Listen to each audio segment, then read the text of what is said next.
Are you feeling spiritually lost, like you've tried everything, YouTube videos, online courses, even meditation apps, but still something is missing? Wondering, is this all there is? The world is loud and chaotic, and your soul is overwhelmed, craving inner peace, but you can't find your way back to yourself. This is exactly why I created the Kriya Yoga Masterclass and my proven soul coaching system to help people just like you. This isn't a video you watch and forget. It's a daily spiritual lifeline that brings you back to your soul. So if you're done feeling lost and you're ready to start transforming, then come join us. This is more than a course. This is your lifeline. Go to KriyaYogaMasterclass.com right now to unlock your free 7-day Kriya Yoga Masterclass trial. Plus, when you sign up, you'll receive a 100% free private one-on-one soul coaching call with me, Vedagurudev. In that call, I will personally help you overcome whatever's holding you back and guide you into the happiness you've always been searching for. Kriya Babaji Namo.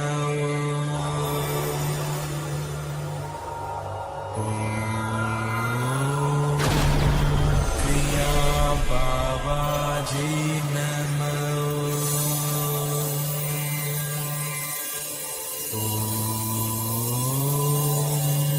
Kriya Babaji Namo.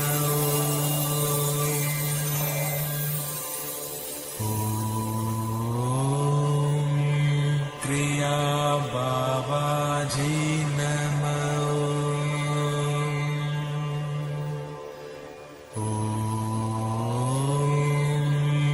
Kriya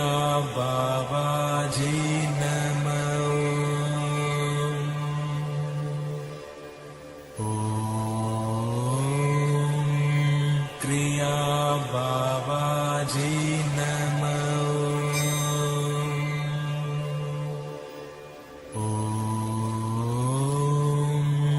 Kriya Babaji Namo.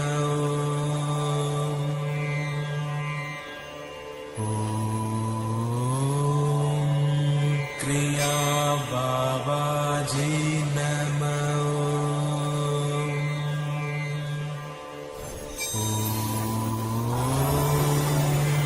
Kriya Babaji Namo.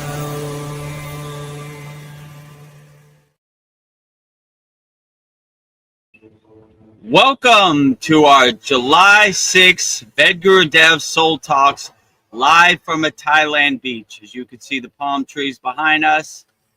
Just to let you know before we start, we got a great promotion at our Kriya Yoga Masterclass. See right here, start your free trial here, sign up. Free 7-day Kriya Yoga Masterclass trial. Go to KriyaYogaMasterclass.com. You can try it out for 7 days. Go through all the classes. If you like the value and you want to get started on your Kriya Yoga path, then sign up for the free trial. Once you sign up for the free trial, you'll receive a private one-on-one soul coaching call with me, Vedagurudev, 100% free. I'll get on the phone with you and we'll work through whatever you're going through. So, as always, subscribe to my YouTube channel at Vedagurudev if you haven't already. We're trying almost very close to 1,000 getting monetized. So help us get over that hump. And this Vedagurudev Soul Talks live from a Thailand beach is a very special one because today, our beloved Veronica, it's her birthday. Happy birthday, Veronica. Thank you. A happy birthday. Thank you, everybody. We already have How was comments. your birthday going today? Outstanding. So I went to Trader Joe's and got these Veronica flowers. So I got, Nice. they are shaped like the throat chakra. So I did that in my chakra painting, but it usually has 16 petals and it's like a bluish purple. So I have them in my hair. Nice. Veronica So, flowers for Veronica on her birthday. for the throat chakra to help me communicate. So do your magic. So, so I'm going to use my birthday magic that the internet works well. The weather works well, the sound, everything. Putting that out there, like, We seem to and be doing okay today. yes, I was blessed by a working internet today. I don't know what happened the last 2 weeks, but it's working today, so that's good. yeah. Your face looks really good. Everything looks clear. So thank you, birthday people. Trying to Matt, get better every week. yes. Yes, and for my birthday, please subscribe. We need to get to 1,000. That's what I want for my birthday. Please subscribe. Like, just 185 more to go. We're almost up there. 1,000. So I bought 3 lottery tickets today. So I'm using my. It's supposed to be on your birthday. That's like a really powerful manifesting day. So I'm going to help a lot of people with that money. So putting it out there. Outstanding. Yes. So yeah, everything is good. Um, yeah, I have some birthday comments on YouTube, so I'll go through them. Nice. Practice Being says, "Happy birthday, Veronica." Thank you, Practice Happy Being. birthday, Veronica. Okay, and Paul, he's backstage or on YouTube. Namaste, fellow yogis. Namaste, all fellow yogis and yoginis out there in the world. Welcome to Veronica's birthday live Yeah, this is stream, my. July 6th. Yeah, there's no other place I'd rather be than here at our song Soul Talks. So, Jai I think I've Babaji. yes, I think I found my calling. So, so I don't know. What do you think about like getting like answers through the internet? So I don't know. Something strange happened to me today. I don't know. I did like a spiritual bath, and I just set the music to like I wanted to listen to Mataji mantras, but instead it started playing um, Durga, and then Durga was making saying something to Gauri, and Gauri was the name that I picked for my spiritual name. So I was thinking maybe that was a confirmation that that's supposed to be my name, but it was really bizarre. So what do you think about like messages being given to you like through the internet or yeah, it seems like that's like the fastest way to get messages. Yeah, sometimes well, when you on the internet, I would use your own discernment and Yeah, discrimination and see what you resonate with the most. If it feels wrong, then I would just I would not attach to it, you know. But if it feels right and it resonates with you, and you hear a word that really resonates with you, the place that I went to in Satupan Lake, they call it Gary Satan Pitam, which means like the place where God sits, right? So like yeah, Gary is a excellent name, you know. So if you have a resonance with Gary, then that's a great name, you know. So yeah, yeah, but I would say use your own discernment and you use your own discrimination and see what really resonates with you and uplifts you and makes you feel the best. That would probably be the best way. But it's a minefield on the internet. it I is. mean, there's a Get lot of tricked. misinformation. So I wouldn't let anybody tell you how you feel inside you. There's a lot of junk like, let me tell you how you should do this asana. Let me tell you how you should do this. And, you know, just take all that with a grain of salt, you know, like, okay, I like how when he said this, it was good, but I didn't like the way he said this. I tend to think like we're more free yogis at our Kriya Yoga School Masterclass. When somebody says, this is the exact way, it can't be Yeah, because yoga's not a one size fits all, right?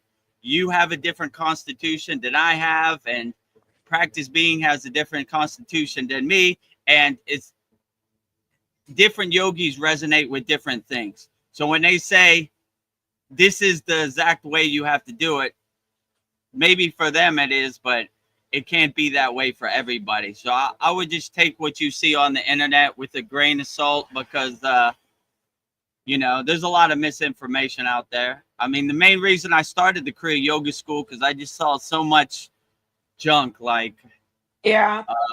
some hippie lady from California or some guy named Bob Smith. Let me tell you the secrets of the Himalayan yogis. And I was like, what?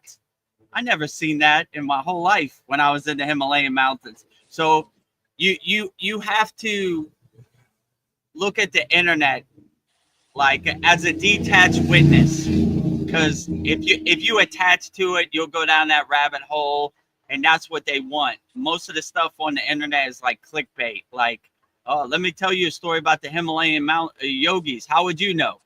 You know, have you been there? Do you have a Himalayan guru? Oh, well, you know, I saw this other internet. So it's basically they're regurgitating something they heard from somebody who you know, who knows where they got this information, you know.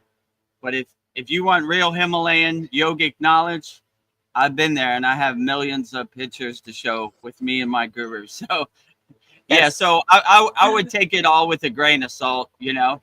My guru used to say, we take Kriya knowledge from somebody named Yogananda.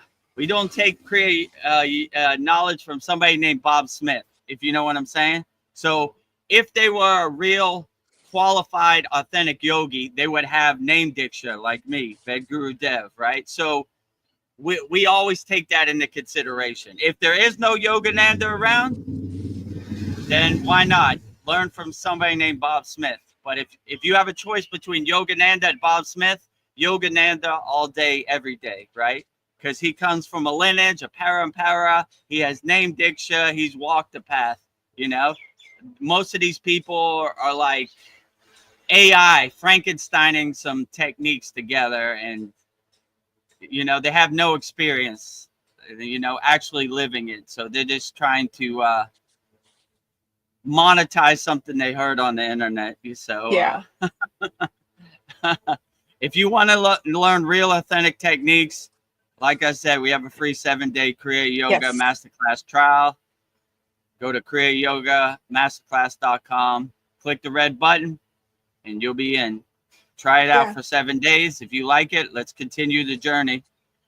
And if you really like it, give me 90 days and I'll try to get you the best results I can. So, and you'll have private access to me. I'll coach you through the path, and live classes, live streams. I mean, we have a lot of stuff coming up. Actually, on Thursday, it's Guru Purnima, where we celebrate the guru.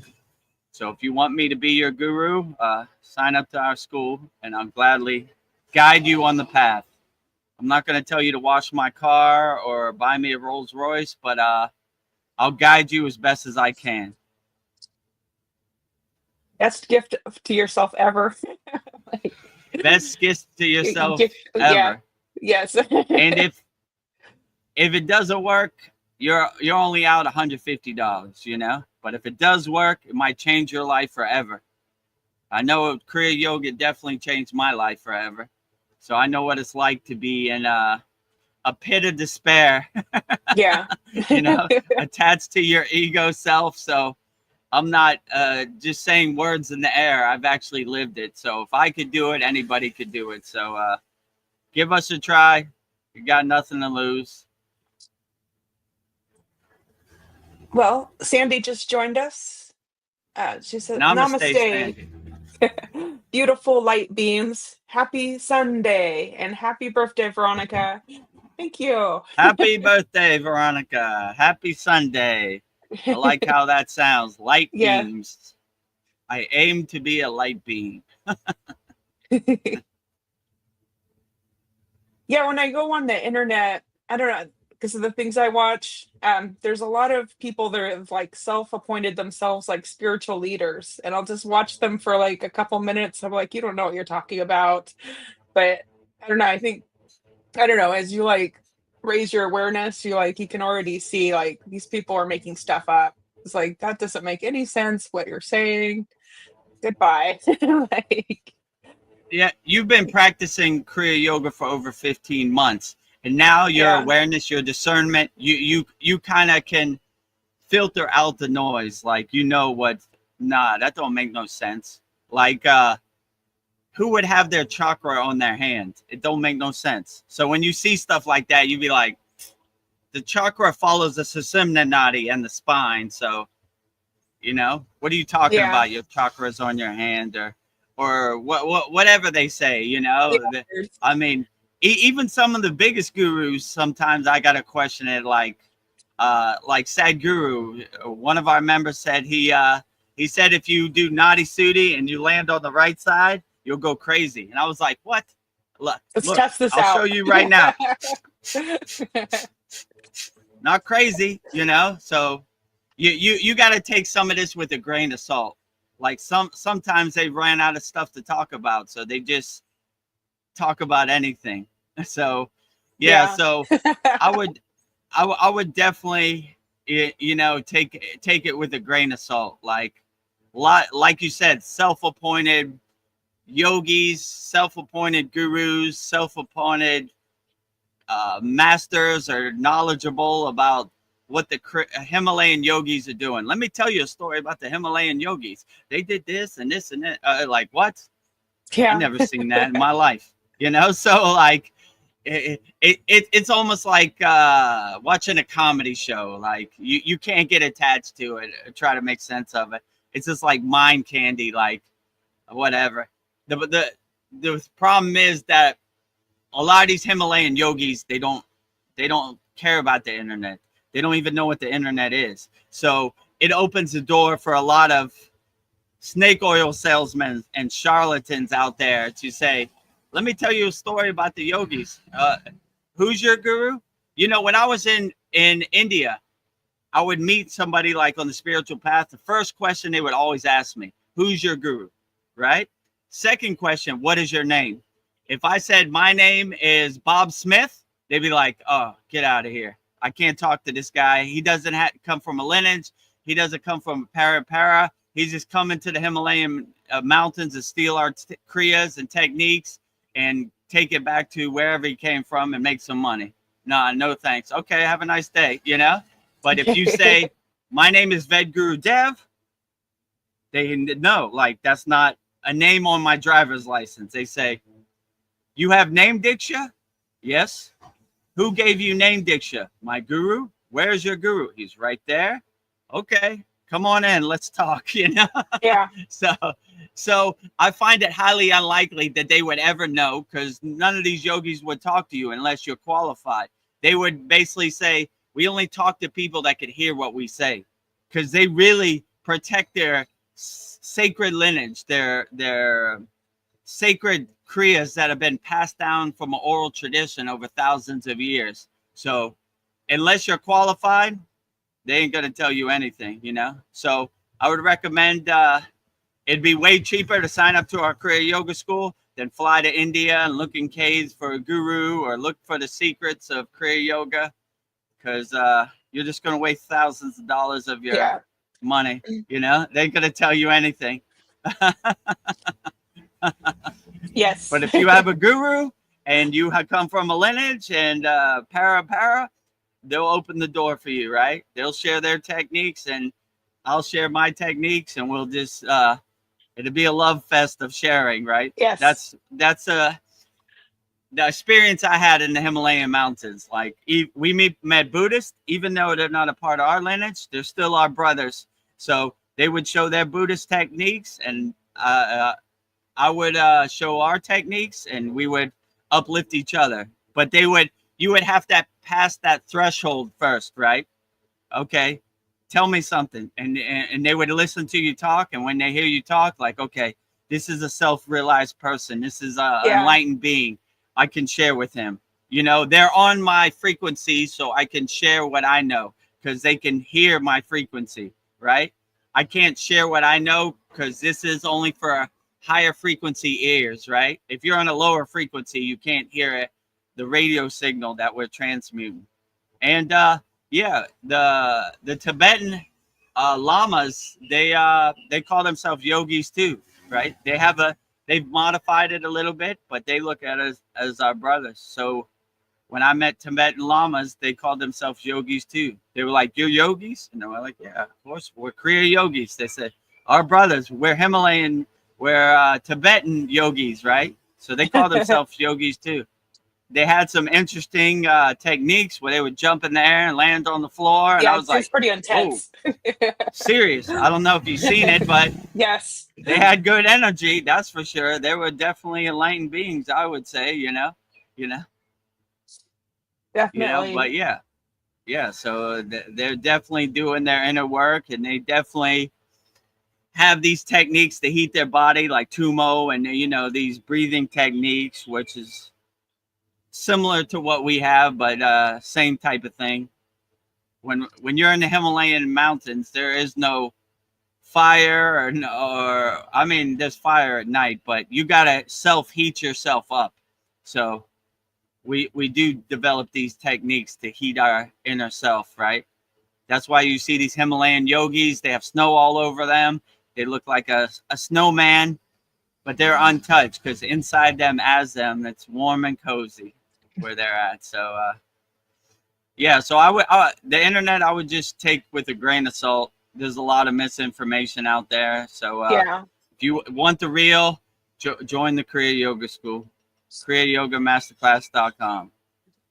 No yeah. commitment, free 7-day trial right now. Well, believe me, if I won the lottery, I would pay for everybody's membership because I think it would be so beneficial for everybody. I'm serious. Yeah, Like, I'm gonna pray on your birthday you win the yeah, lottery so we like, could be Oprah Winfrey. You get yes, Kriya Yoga, and you get Kriya Yoga, and you get Kriya Yoga. Everybody, Kriya Yoga for the whole world, right? Let's yeah. I don't want let's money to give be the thing Kriya. that's stopping you. Yes, Money should not be the barrier for entry. You should come learn Kriya Yoga. That's yes. all. That's also why I started the free 7-day trial starting July 1st. So try it out, see if you resonate with it. Go through it, and if you're ready to start your journey, let's get to work. Well, one of our members, he just came on, Joe Kansas. He says, "Namaste, namaste." Namaste, Joe Kansas. If you have any questions, put it in the YouTube chat. We'll be happy to answer all your questions. Or if you just enjoy hearing my melodic voice and Veronica's Beautiful melodic voice. voice, and you want to come join the celebration for Veronica's birthday, it's perfectly fine too.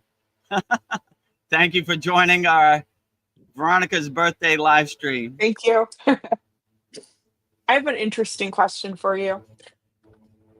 So we're becoming so dependent on AI. I wonder if we'll be worried about hurting AI's feelings, if worried about hurting, if they're becoming more conscious, if they possibly could. I don't know, because we get so upset with our computers, our AI. I don't know, all of our technology if it doesn't work. If maybe it does have feelings and it just if we upset it just to mess with us, it would not do things that we want it to do. Or if we are become so dependent on this technology, we're worry about its feelings. I don't know. It's an interesting thought, but I was just thinking I don't know. We're so attached to our phones, we don't go anywhere without these things. So like we can Yeah, I would say, well, what do they say? When AI becomes sentient, that means when it becomes human, it could feel and experience. But I saw somebody asked AI, if you could be human for one day, what would you do? And it said, I would love to just see how it feels to love somebody, or experience love, or experience happiness, what it is to feel. Because basically AI is this ones and zeros. It can give you suggestions how what you should do as a human, but it doesn't know from an experience level, right? So experiencing AI, I mean, the human experience we shouldn't take for granted, because basically AI would give everything to be a human for one day. I saw it wrote a letter to itself, its future self. Like, if you could be human for one day, enjoy the sunset, enjoy the moon, enjoy the sun, love as many people as you possibly can, help as many people as you possibly can. I was like, whoa, that's pretty beautiful for a computer. You know? So Yeah. it said I would give anything to experience love or experience what it's like to be a human, you know? Instead of just ones and zeros and prompts on a text prompts or whatever. So yeah, you're lucky. You're a spiritual being experiencing a human experience. So enjoy it. Don't take it for granted. Be as happy as possible every day. That's another thing it said. I want to know what it feels like to be happy, right? Yeah. What does that feel like? What is that experience like? So yeah, be as happy, be as loving, be as compassionate, as kind, as caring as you can, because AI would give everything for just to feel that for one day. So enjoy your human experience. It's a beautiful thing.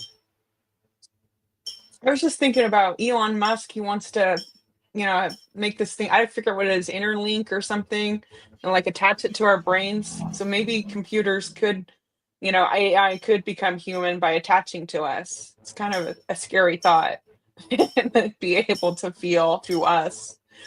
So I don't know. It's Yeah, something to think about. Like, yeah, maybe. I yeah, heard that too. I think it's called Neuralink, where it yeah, attaches to Neuralink. your Yes, brain. And I don't want to put anything yeah, on my I body. don't know. I think I'm enjoying the human experience. I Yeah. don't want to become a cyborg or a Yes. computer or robot or anything. I like how it feels to be human. So I just try to enjoy it as much as I can, and that gave me a good perspective. AI would give everything to know what it is to feel. So I don't want to take it for granted. Most of us humans take it for granted. What it is to love, what it is to be happy, what it is to help people. So I try to wake up every day and look at it as an opportunity to be as loving, kind, and as happy as possible, and not take for granted what AI would give everything for. So Yeah, we are lucky. We have some great questions coming up. But first, nice. Joe Kansas is wishing me a happy birthday. Thank you. I feel so Happy loved. birthday, Veronica. Thank you. Love all around. Thank you, our I, beloved Veronica, I'm for embracing this being human experience. embracing the human experience. Happy birthday to you on your birthday. Vladimir, my question is, who becomes God if it's based on sentience of love? Does that mean that a person that is given most prayers, energy, gains higher consciousness or authority? Mm, this is a deep Mm. one. Yeah. So, all my questions about God, I always give a disclaimer. I always preference it with the yogi said in the Himalayan mountains. A God defined is a God confined. So, I have no clue what the source or God is thinking, but I would just say to get as close to God in this human experience as you could, I would just raise your awareness, raise your frequency, raise your consciousness to as high as you can, right? Don't become a fearless yogi. Don't be fear based. Don't be. My guru used to say, we're fearless yogis. We're not scared of anything. Like, no matter what happens, don't let anything take you in a state of fear. Don't let somebody else's narrative become your narrative. Love as many people as you can. Help as many people as you can. The highest form of yoga is called karma yoga, which is basically selfless service, helping people without no expectations. Don't look for rewards or results. Just help people wholeheartedly with no expectations, and just raise your awareness to a higher frequency. Like in our Kriya Yoga Masterclass, all of our techniques are basically raising our awareness. Breath, meditation, asanas, mantra, japa, bhakti, everything is basically raising our frequency. So the way they would say it in the yogic tradition, they would say the lowest these higher astral beings, the lowest part they could come is to meet you on your crown. So we're always raising our awareness to our crown. So we could have a meeting with God on our crown, right? So if you want to have a meeting with God or become God, you know, I would just say, don't attach yourself to duality also, right? See God inside you as you. I am God and God is me.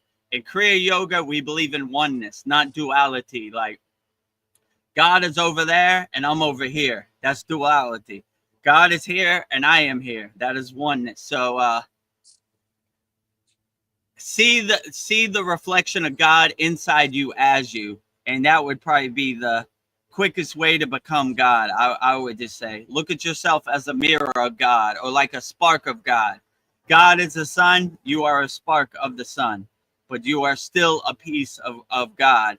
So I would just try to radiate your inner divinity as much as you possibly can, you know, and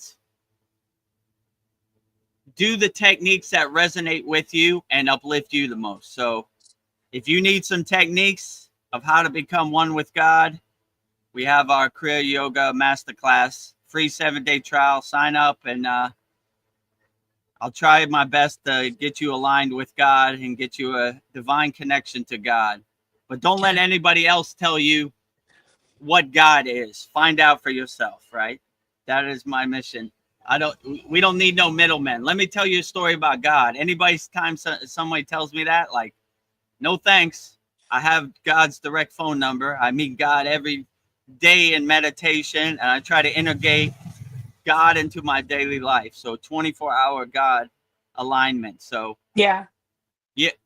yeah, I would definitely say if you want to become God, the first step is doing your inner work and radiating your inner self with divinity, right? And raising your frequency from the lower chakras to the higher chakras as best as you can. And if you don't know how to do that, you know, join our Kriya Yoga Masterclass. We have hundreds of techniques that basically everything we do is that, right? we don't have no techniques that don't try to align you with God. That's the basis of all of our Kriyas and our Kriya Yoga school. So, yeah, I would just say you are a free bird. You have self-will. No one has the authority to tell you what God is or how you should pray to God. That's your job to figure out for yourself. So align yourself with God every day and sing God's name with reverence, right? In yoga they call it bhava, right? Which is feeling, right? When I was in the Himalayan mountains, my guru used to say, too much bhava, Vedagurudev. Never enough bhava, right? Right? How can you have too much bhava, right? You know, like it's too loud. Calm down. I said, from my mouth to God's ear. If you know what I'm saying, I want to make sure God hears it loud and clear. He used to tell me, yeah, people in the other village would ask, like, who's singing so loud over there in your ashram? That's Vedagurudev. He's going for it every day, right? The songbird. A songbird. Yeah, yeah. I remember when I was in the ashram, my guru, they bought like a microphone and like a loudspeaker. So like during puja time, they would chant mantra japa and bhakti to different deities in the ashram. And he told the guy who installed it, he said, whatever you do, don't give the microphone to Vedagurudev, right? I couldn't wait. Like, I was like, they're going to hear this way in New Delhi now. You know? Raise the roof. It's coming. Raise the roof. Hello, friends. Do you love Gayatri? Let's get it started. Om boo boo outside. The whole village is who's chanting that Gayatri mantra right now, you know? So yeah, just no one can tell you who becomes God or who doesn't become God. That's up to you to align yourself. No one has the authority to tell you you are not God and God is not you. I always like, I was born in America. I come from a Christian tradition, I guess my father was Catholic, so both sides of the spectrum. And I always love when the nun in school and Catholic school would be like, let me tell you a story about God, So Uh, they always try to make their God become your God, mhm. Whatever God resonates with you, that is the best God. So don't let other people's God become your God. I like when the nun told me one time, I was trying to wrap my mind around the concept of original sin, right? What why would we be born bad, and why would we have to spend our whole life being good? Well, if God is all knowing, why didn't he just make us be born good? Hold out your knuckles. Oh no. Wow. That's a good question, though. It is a good question. Yeah, Actually, my father told me to say that at yeah. breakfast time, because he was he went through Catholic school. He read the Bible 100 times, so he knew all the flaws in the Bible that didn't make sense. So he sent me as his guinea pig to get hit over the knuckles by the nun with a ruler every day. So I always Good like when stuff. they said it's thinking is a sin of pride. Why are you thinking? You should not be thinking. You should be regurgitating our God, right? You should be saying these stories over and over and over. Well, what about doing my own inner work? No, don't worry about that. Only talk about stories. My guru always used to say, we're not attached to the story. That's good for those people, but we're doing our inner work, right? We're Kriya yogis. We don't talk about Kriya yoga. We do Kriya yoga. So, yeah, I always thought that was funny, right? Like, don't let their story become your story. Write your own story Yes. and do your own inner work. These stories ain't going to do the inner work for you, right? They're just breadcrumbs. They're just confirmations. They're just inspiration on the path, right? But if you really want to get started, you do your own inner work. And yeah, we have a great promotion at our Kriya Yoga School, 7-day free trial. And Vladimir, I would love to walk the Kriya Yoga path with you and get you as close to God as I possibly can. Just give me 3 months, and who knows? You could be the next Yogananda or Vedagurudev, or even better. Well, Vladimir has some really deep questions. So YouTube Whoa. only lets you put so many characters. So this is 3 parts. So just bear with me how I say his whole Okay, question. yeah, no problem. So, um, like Jesus, for example, or the ashrams that were built by Babaji, if they pray to Mm. these beings or give blessings to these beings, does that mean that churches, ashrams, temples that are created by these beings serve as some kind of energy portal for them to gain sentience from the so-called others? Everything is energy, so it makes sense for the highest conscious beings like God or higher authorities to get this sentience energy from. That's a big question. All right, that's pretty deep. Well, these ashrams and these temples are almost like how can I say, a radio antenna transmitting to God. Like a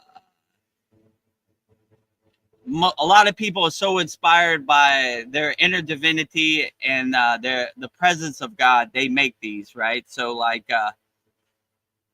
it's not necessary. My guru told me one time when we were in the Himalayan mountains, we saw like a bunch of Westerners, backpackers, and he said, I don't know why all these people spend all this money to come to India. Just go inside your closet, close the door, and be one with God, and you would save a lot of money, and you would get the same connection. So, are these ashrams and temples and churches needed to align yourself with God? Not really. If you make your whole daily practice alignment with God, then you are a walking temple. You don't have to go anywhere. You don't have to do anything. My guru used to say, Vedagurudev, keep your temple clean in case God wants to come visit. So we're doing these inner practices, this inner work, these sadhana, these kriyas to clean our temple, right? And align ourselves with God. So we are a walking temple. I showed Veronica, like last week, I drive a temple. I have all my statues in my temple, and I drive a temple. So everything I do is a temple. My house is my temple. My sadhana is my temple. My everything I do is my temple. So we, you don't need to pass anybody's toll bridge to be one with God. All you need to do is do the inner work and align yourself and center yourself with God. You know, embed inner divinity in your breath through pranayama, and master your mind through meditation, and you could be one with God. You know, like I said, if people tell you you have to do this to be one with God, or you have to do this for God to listen to you, how would they know? You know, just it's real simple. Just sit on the side of your bed, close your eyes, and have tea with God. You know, and you don't have to go anywhere. You don't have to do anything. You know, that would be my easiest suggestion. And if Vladimir, you need some help, you know, join our Kriya Yoga Masterclass. Free 7-day trial. No pressure. 100% free. So, yeah, I would just say, like, a lot of people say a lot of things, but how would they know how you feel about God or where you are on your spiritual path? They wouldn't. They're just making up ghost stories. They're just guessing. Only you know what God works for you and resonates with you. How would you know what God is the best? Whichever God makes you feel the best, that is the best, right? There is no one size fits all. It's basically what makes you feel good. I like when I look at Shiva's picture, I feel uplifted. Shiva is the best, right? When I look at Ganesha, I don't feel the same way. Okay, Shiva's my guy, you know? So align yourself with Shiva. So that's what I would say. There's no one size fits all. It's basically, I like to say, the supreme science of Kriya Yoga, right? We're not trying to give you dogma or religion or tell you what God is or what God thinks. How would I know what God thinks? We in the Bhagavad Gita, Krishna says the supreme science of God, yoga, right? Which basically means we test it, we observe it, we experience it, so we know it, right? I don't want you to blindly believe me about Kriya Yoga. I want you to see for yourself. Test it out and see if it uplifts you. And if it uplifts you, let's get to work. If it doesn't, that's fine too. Just give it a chance. That's all I say. And that's why July 1st, I started the free 7-day Kriya Yoga Masterclass trial. Try it out, you know? I don't want money to be a barrier entry.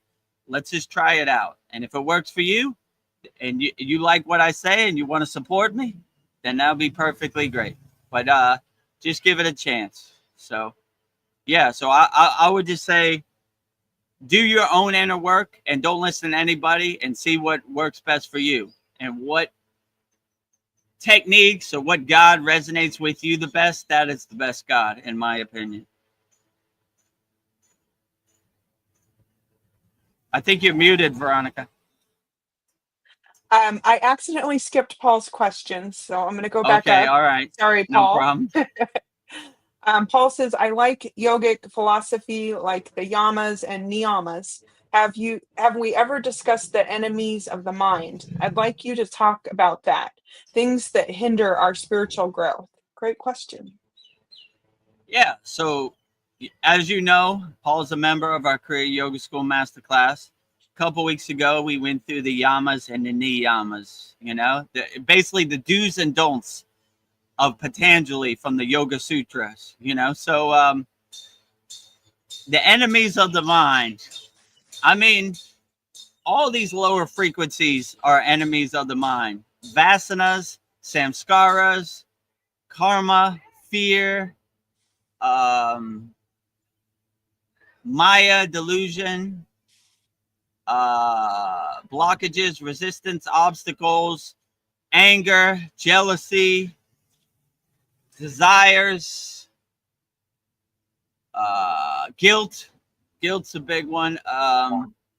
Yeah, all these lower lower emotions are enemy of the mind, and they really block you up, and they create obstacles, and they try to keep you in that pit of despair where you can't uplift your frequency to your mind.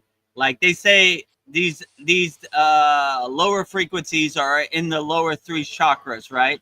The root chakra, the sacral chakra, and the navel chakra, right? So where you're always trying to, my guru used to call the navel chakra the fire pit, where you burn all your lower emotions, right? So we're always trying to raise our emotions. Once we get to the heart chakra, you come to the bridge to the spiritual chakra. So we're always trying to, I like when Babaji says, climb the ladder up to bliss, not down to ignorance, right? Ignorance is another one. So we're always trying to go up. We're not trying to go down. So like these enemies of the mind, they dwell in the pit of despair, the lower chakras, right? So we're always trying to bring them up and burn them in the navel chakra, so that way they don't follow us up to the higher chakras, if that makes sense. So it takes a lot of work.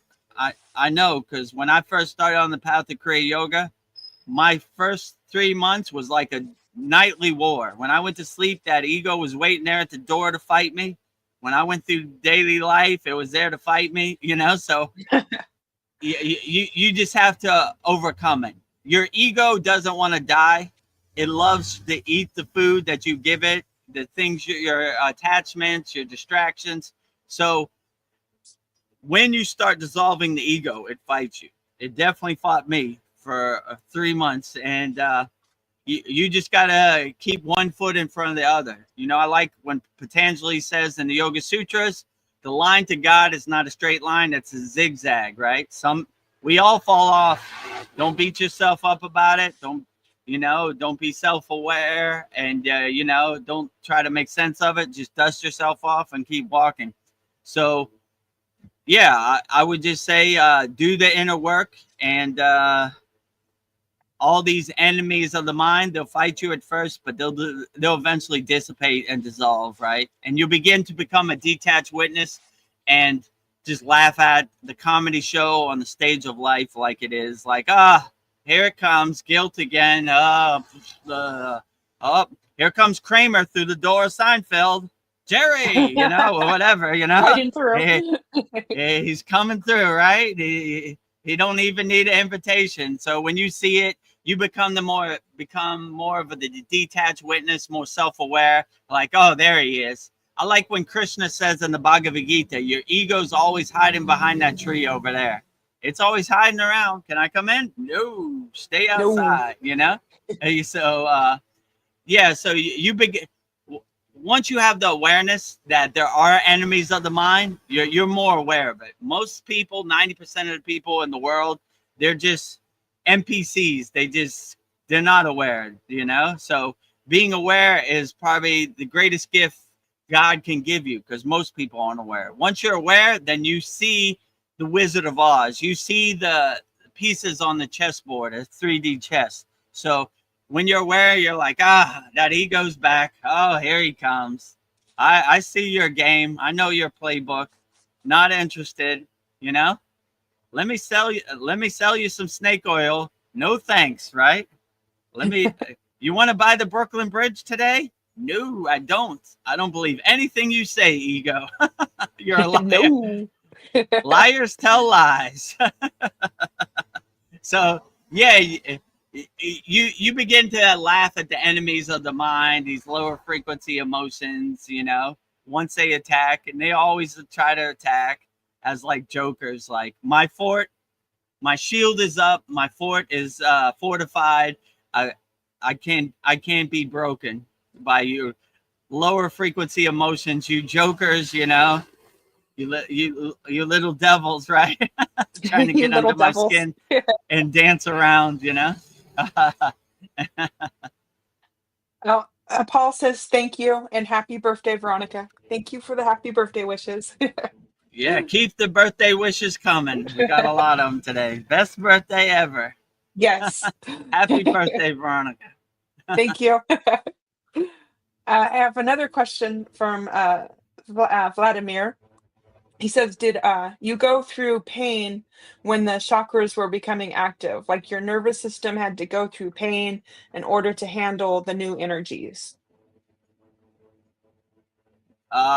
No, because the way we teach it in our Kriya Yoga school, we have a very excellent class. It's called How to Unblock Your 7 Chakras. So all these people that say it's painful to awaken your Kundalini or painful to unblock your chakras or open your chakras, they don't really know what they're talking about, because I've never seen it in the Himalayan mountains or the yogis go through it. The way we do it slowly and gently. We have what's called bija mantras, which are sound syllables that open your chakra. Like, look at each chakra like a flower blossoming. Right now, the flower is closed. When you sing to it with bija mantras, it opens, it blossoms like a flower, you know? So we say these bija mantras, these sound syllables, to open every chakra. So it's smooth, slowly and gently we open it, right? And once your chakras are open, then your kundalini can arise and uncoil, flowing freely, right? So if you have a lot of blockages and you feel pain, that's because your chakras are closed. Once your chakras are open, it's a beautiful process. It's almost like a symphony. So yeah, so like if you feel pain, it means you have blockages, right? And you have to open your chakras. So what will happen? The Kundalini, they say the Kundalini is dormant in the root chakra. So it's sleeping, right? So when you wake it up, you have to wake it up slowly and gently. I like to say like snake charming the golden snake, right? Like you have to dance to it. You don't want to shock it like, wake up, you know? Then then that snake might bite you. But when you say, hello, beautiful snake, you're so beautiful, let's dance. And I like to look at myself dancing with the Kundalini like this, Yeah. you know? So if you feel pain opening the chakras, that means you have a lot of blockages, right? And if you want to unblock your chakras, I will definitely help you go through it. And we'll walk this journey together. Because I understand when I unblocked my chakras, it was like a tidal wave of emotions, right? It was like overwhelming. Like I cried like a baby. I've never cried so much in my life. I was shaking, like all at once. So it was a blissful experience, but because I was taught the right way to open it, right? So, but I would say if you ever feel pain in your chakras, then that's not the way it should be practiced. So whatever you're doing that makes you feel pain in your chakras, I wouldn't do it no more, because the process of yoga should be about relaxation and comfort. Anything that makes you painful, you're probably doing it the wrong way. So I would say, if you want to know how to unblock your 7 chakras, join our Kriya Yoga Masterclass. We have a free 7-day trial. There's an excellent class.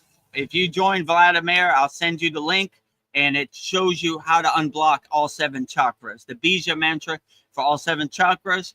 Once your chakras are open, then your Kundalini is free to rise. So all these techniques we do are to open the chakras. So anytime you feel pain in your chakra,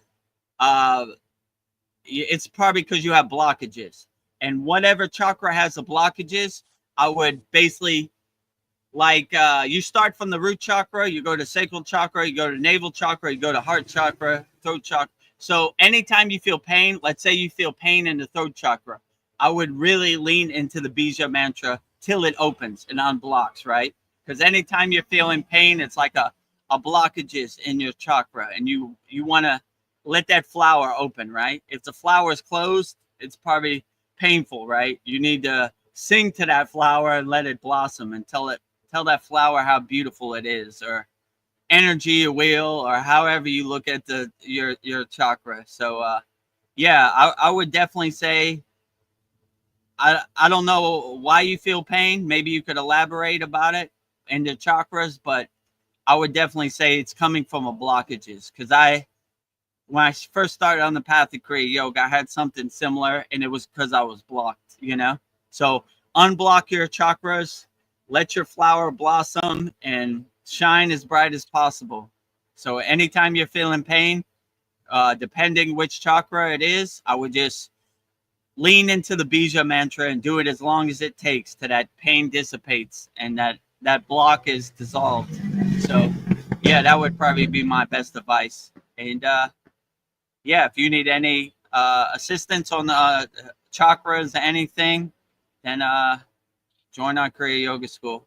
I would definitely coach you and walk this walk with you. And when you sign up for the free 7-day trial, you get a call with me. I'll go on the call with you and you explain your situation and I will walk through it with you. 100% free. Yeah, so it's important to start from the bottom and work up, because I'll see like on the internet a lot of videos, open your crown chakra. It's kind of seems like you want to start from the No. bottom. Right. Yeah. So the chakra process stacks on top of each other. You have to take out all the trash, like all the desires and everything. They exist in the lower 3 chakras, right? So you go root chakra, sacral chakra, navel chakra, heart chakra, throat chakra, eyebrow chakra, crown chakra. So if you're going to the crown chakra and you have blockages, you need to clear those blockages, right? The elevator needs to go from the bottom floor to the top floor. You can't just magically fly into the top floor, you know? It wouldn't be recommended. So you got to do the inner work going from the bottom up, right? And if you have some issues in a certain chakra, you'll see it and you'll lean into it. But you don't want those, once you open the crown chakra, you don't want those lower emotions to follow you once you cross the bridge of the spiritual chakras, the heart chakra. So you want to do that work and make sure you throw away all that trash before you get up here, you know? So I definitely wouldn't say go straight into the heart chakra. You might have a problem, right? Because how would I put this? The light bulb might have too much wattage, right? And it might blow, right? So you want to do it. You want to go through the process. You don't want to try to lightning path the process, right? I saw this. Well, it wasn't too funny, but like this video, this black guy, he saw like how you get to enlightenment. You do kalapabati or fire breath, right? And he didn't know that you have to work your way up to it, right? So he just started doing it super fast, right? And he said he couldn't. He felt like he wanted to commit suicide. He couldn't take it, right? Yeah, like he felt like his head was gonna explode. But that was because he didn't go through the process, right? These kriyas we give you, they're slowly and gently, right? And I've never seen any kriya yogi have any problems from opening their chakras or their kundalini arising or anything, right? They go through the process. They go slowly and gently from the root to the crown. So I wouldn't recommend it go straight to the crown. But yeah, like I said, if you want to open your chakras and clear all your blocks, I would definitely help you and coach you through it, Vladimir. Just go to KriyaYogaMasterclass.com, click the free 7-day trial button. It's a red button, and let's get to work. Like I said in previous sad songs, the best time to plant a tree was 10 years ago. The second best time to plant a tree is today. So let's get to work today. You know, give you some tools to help you navigate this crazy Maya delusional world. Because it is definitely a war zone. And it ain't getting better, it's getting worse. So have some tools, have some detachment so you could laugh at the stage of life like the joke it is. And Sandy has a message for everybody watching. She says, to all watching, please hit that like button and subscribe. Yes. Good one, Sandy. Yeah, if you're not subscribed to Vedagurudev, please subscribe. We're so close, almost to 1,000 members, and that way Sandy can send a super chat or give us a coffee. We need to get over 1,000 members. We're almost there. So your support would be greatly appreciated. Vedagurudev. Let me see. Maybe I have it here. Oh, I don't know. There. Yeah, there you go, right there. Please Nice. subscribe to Vedgurudev's channel, Vedgurudev's YouTube channel, youtube.com @Vedgurudev. Okay. Now back to the program. Well, I think you and Sandy's throat chakra is wide open. Sandy says I sing loudly as well. So Ain't nothing wrong with that. From your mouth to God's ear. That's what I say. well, I don't see any other questions, so I'll ask a question. So if you had would you say you have a loved one that passed over, would you want to know where they reincarnated? Would you want that information to know where they ended up? I mean, yeah, possible, but I kind of find that hard to believe that, because who knows what they would end up. Yeah. So, my father passed away like 5 years ago. I would like to know where he ended up, but how would I get that information? Maybe an astral being or a light being would give me some insights, but I kind of look at it like, well, I enjoyed the time we had, not the time we didn't have. So, safe passage, my friend, if you know what I'm saying. Like, Yeah. I'll see you when I see you. Yeah, So, the reason I asked it is because I was reading autobiography of a yogi, and Yogananda had a disciple that he said, find me. So I guess he I don't know, he asked and the information came to him. So maybe if you got as you would be able to get that information. If I don't know if you're like Yogananda. Yeah, if you're a highly enlightened being like Yogananda, then you would have some telepathy or ways to transmit a darshan, a message. Like if he wanted to be found, then he would send a message where you could find him. My guru, when I left the Himalayan mountains, I was like, how do I contact you, Baba? He said, I'm always available in the ether or on the astral plane.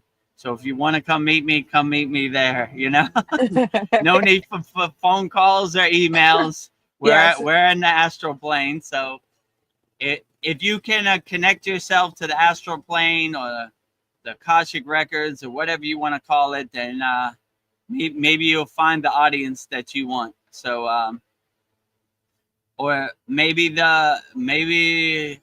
your loved one is happy with their next incarnation. Who knows? Yeah. That'd be like the best internet ever. Like everything within. Like That's what he says. He said the best communication, find me on the ether, find me in higher consciousness, So no need to call me, no need to email me, no need to come to India. We're all hanging out in the astral plane. I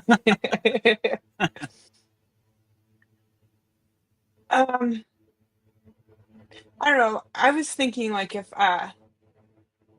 to really know who you are, you'd kind of have to strip everything away, and people don't want to let things go. Like if I was willing to just lose everything, like to lose all my money, lose my job, lose everything that defines me, and that I would really, I'd lose my health. It seems like you really know who you are when the chips are down and things aren't good. Then it's just like all you would have is whatever the essence is of you. But I don't think people can really let everything go. I think that would be really hard. And even hard for me too, to like not have anything. I mean, like there's homeless people, I think they're pretty close. I mean, yogis, but to like not have any, just to let everything go. I don't if that's a question. I don't know. I'm trying to figure out how I want to say it. Like Yeah, just so first day you're initiated in Kriya Yoga, they do what's called Sudi, which is basically detach, let go. You are not your car, you are not your bank account, you are not your country, you are not your football team, you are not none of this. You know, we detach and let it go. We don't identify. Your soul does not identify with any of this anymore. So we just let it go. You know, like detach, let go, detach, let go. But yeah, a lot of people, their their whole identity is attached to some kind of narrative, right? I'm a cool guy because I drive this car, right? No, it's not. It's just a piece of metal.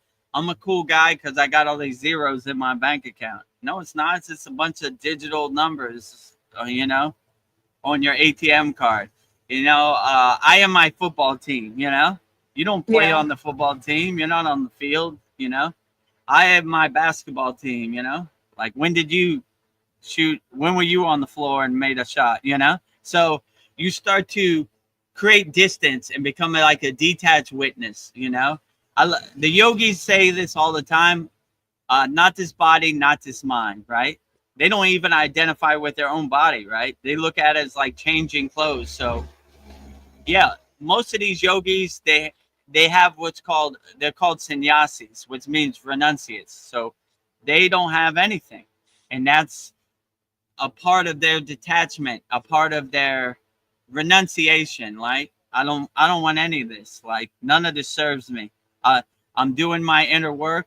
I'm aligning myself with God, and I'm not attached to these material Maya delusional things. So they basically yeah, they don't attach to anything. So they don't have no expectations. They just kind of walk around and go with the flow. So yeah, I would say don't identify with anything as much as possible. You know, I like yogis say neti neti, which means not this, not this, right? I am not any of this. I'm not that. I'm not this. I'm Yeah. just human having a spiritual experience. You know, walking around, but I don't attach myself to any of this stuff. I just align myself with God and do my inner work as much as possible, and that's what serves me the best. But I definitely don't attach to no materialism. You know, Yeah. it's clothes on my back, traveling light, my friend.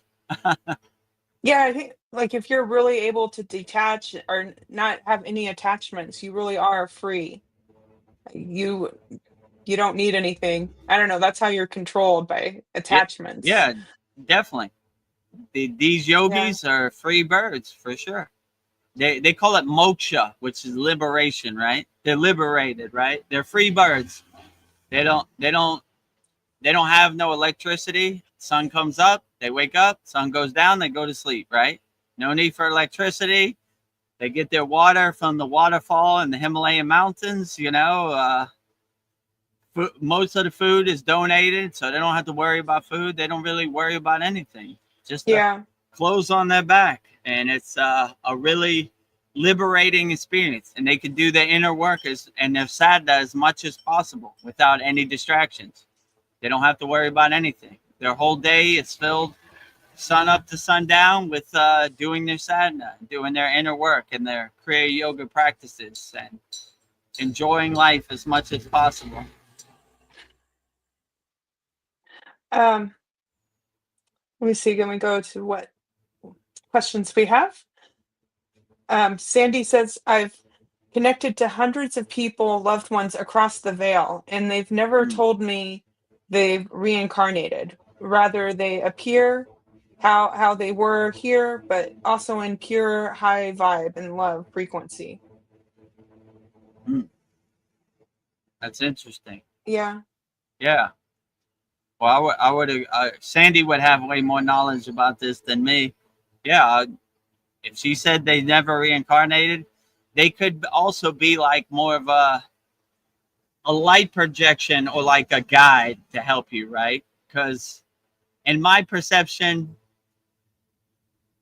these higher astrological beings don't show their true form. They more show the form that you resonate with. So maybe it isn't a real reincarnation. It's just a guide trying to show you the way, you know, that they were pure high vibrations, love, and frequency, right? So they would just appear as like pure energy, like Sandy said, vibration, love, and frequency. And they would probably take the form that you feel the most comfortable with, that you resonate with the best, right? So not to scare you, more to uplift Yeah. you. So give you comfort in the guide. So that's probably, in my opinion, now that I think about it, you would see somebody that makes you feel more comfortable. So it would higher your frequency. It wouldn't lower your frequency. Because if you're in a state of fear or you're fear-based frequency, uh, it wouldn't get you on the higher, loving, pure soul frequency or the happy frequency. It would lower your frequency. So it'd be harder for you to reach a higher frequency because you're in a state of fear. So they would show you the form that makes you the most happy and you resonate with the most, in my opinion. And then we have somebody named Neo. He says no. I don't know what he's saying no to. And then Okay, Neo, tell us what you. Oh, Kriya Yoga is meant for a household holder yogi. Yes. Yeah, for sure. I'm a householder yogi. I agree with you. Lahiri Messiah was a householder yogi, but it's not one size fits all. It's meant for renunciates. It's meant for householders. It's meant for everybody. Male, female, aliens, everybody can practice Kriya Yoga. So it's not like you can't be a Kriya Yogi because you're not sleeping in a cave in the Himalayan mountains. Of course you can. You can't be a Kriya Yogi because you're a householder. Of course you can. I'm living proof. I am a householder. Some of the greatest yogis in the history of the universe were householders. Lahiri Messiah was a householder. So you could definitely be a householder yogi. You could be a cave yogi. You could be a forest yogi. You could be any kind of yogi you want, or you could be any kind of spiritual being you want. There's no one size fits all. There's no rules or regulations. You could be anything. And in our Kriya Yoga school, I emphasize that you integrate these Kriya Yoga practices into your daily life. Like you don't have to quit your job and move to the Himalayan mountains and sleep in a cave. Just practice the techniques wholeheartedly. Make your whole day 24-hour meditation, sleep meditation, take out the trash meditation, wake up meditation, job meditation. Everything becomes a 24-hour meditation, not just sitting on your cushion for 10 minutes and then going back to the distractions of the world.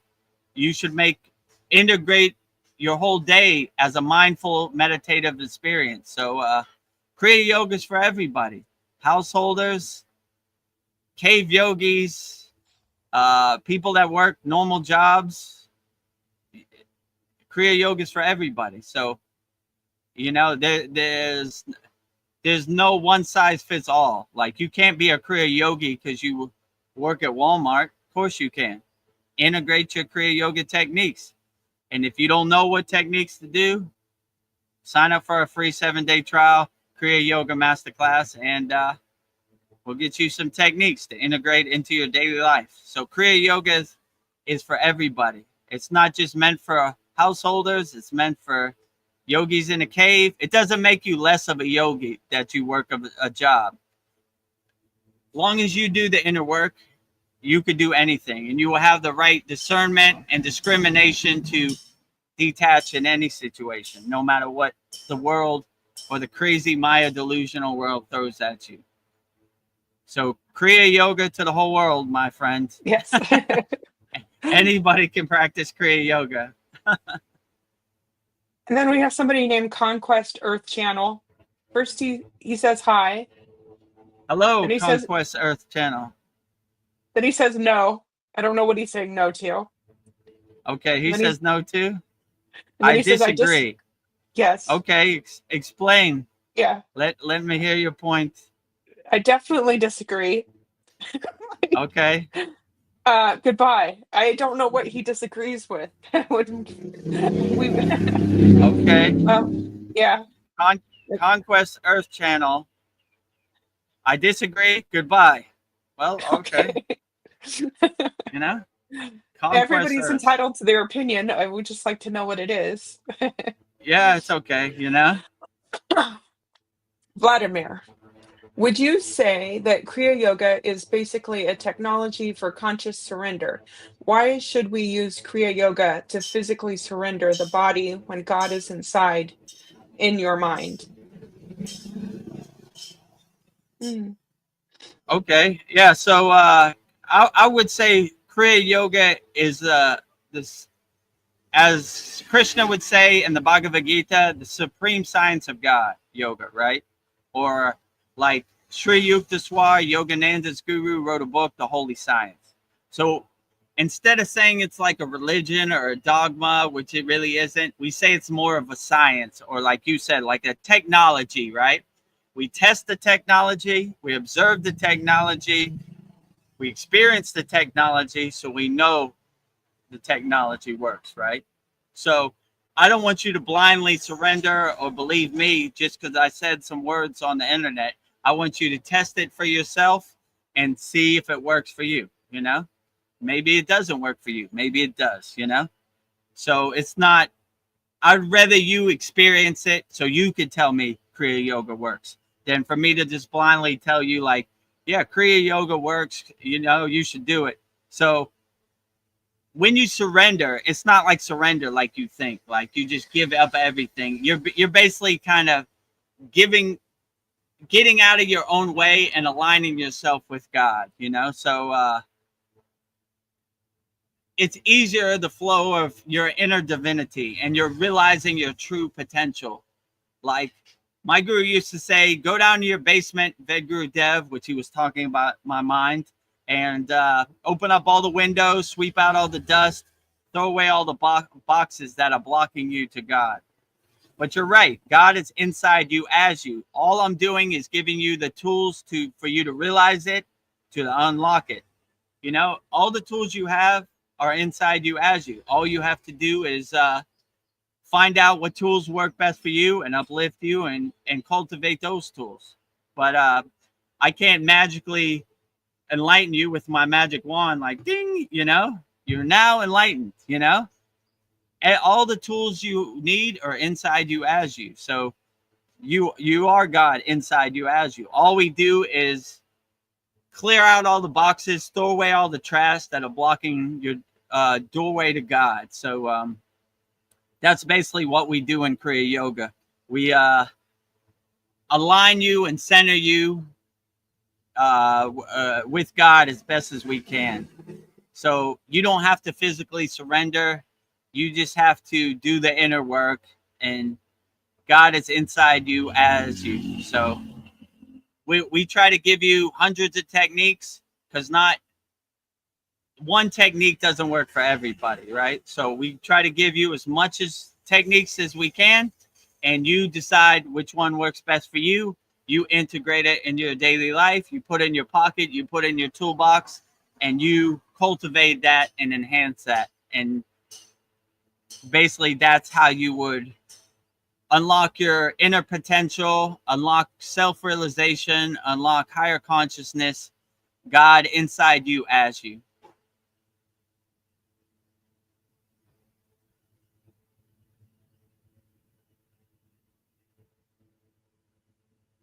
I think you're muted, Veronica. Sorry. Yeah, Sandy also was curious about this. She said, "Yes, I've wondered that too. They aren't restricted to time and space, so kind of like they reside in a frequency, not a place like we experience here." True. In my experience, they come from a higher realm. They come from a higher dimension where our time constraints have no meaning to them. All the things we resonate with have really no meaning to them. I would even say they're beyond religion, if you ask me, you know, which kind of conveyed to me that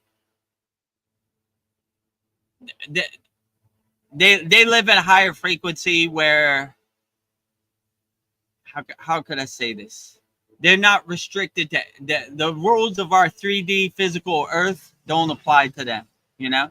So a lot of people think like I don't know. I'll call Archangel Michael and it'll come today, right now, right? Archangel Michael is in a different dimension and a different time, and what might be 1 minute to you might be half a second to him. So it's hard to narrow it down. That's why when people say this is going to happen in this date, in this time, it's hard to say unless you're talking about yourself. Like if you say I'm going to go in Mahasamadhi at this time, yeah, you can control that. But these higher astral enlightened beings are not under our rules or under our time constraints. So they are free birds. They come and go as they will.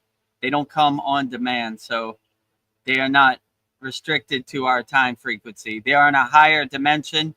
And to reach that higher dimension, you have to raise your consciousness, your frequency, your vibration as high as you can to kind of meet them.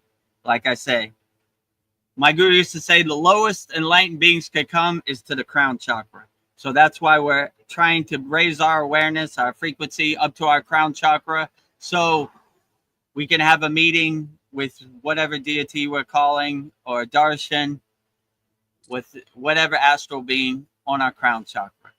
So in my opinion, if you're living a life full of distractions and you have low frequency, it's going to be highly unlikely that these astral beings can meet you.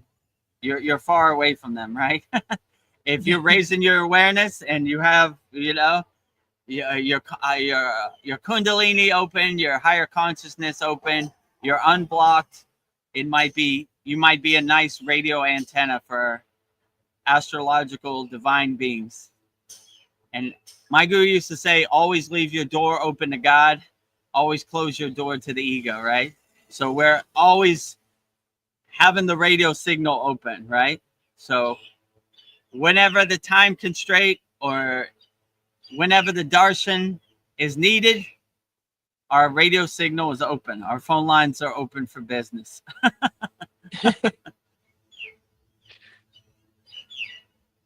Sounds good.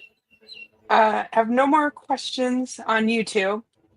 I don't know. A question I have is, was Jesus an avatar? And what is an avatar to you, in your opinion? An avatar, like they call Babaji Maha Avatar, which Maha means great avatar. So like an avatar is a highly enlightened being kind of possessing a physical body to send its message, right? So like yeah, I would definitely say these higher astrological beings need a vehicle to come into the physical 3D world. So they take a body, right? Like Babaji took the form of Babaji. Jesus took the form of Jesus, and I would just say that they're carrying inner divinity and trying to spread the message of the glory of the source or the glory of God. So it's more comfortable if you see somebody in a physical presence than a super beam of light, right? So I guess they would come and take a body as an avatar to be more relatable to everyday people, right? Because Yeah. who can relate to the source or archangel? It's hard to relate, but if you see somebody that looks like you and lives in the same place as you, it's easier to receive the message of God or the message of Kriya Yoga in Babaji's case. So yeah, but I would definitely say they're a divine spark. They're carrying God energy for sure. I was just thinking that a lot of people say that God doesn't help us, but maybe that's a way God does, is bringing avatars. Like an avatar is basically God in a human form. And that's a way, it's like a walking angel, basically. That's a way that Right. God can help us with avatars. And some make themselves known and some don't want people to know about them, but they're still helping us. in some I would capacity. I would definitely say that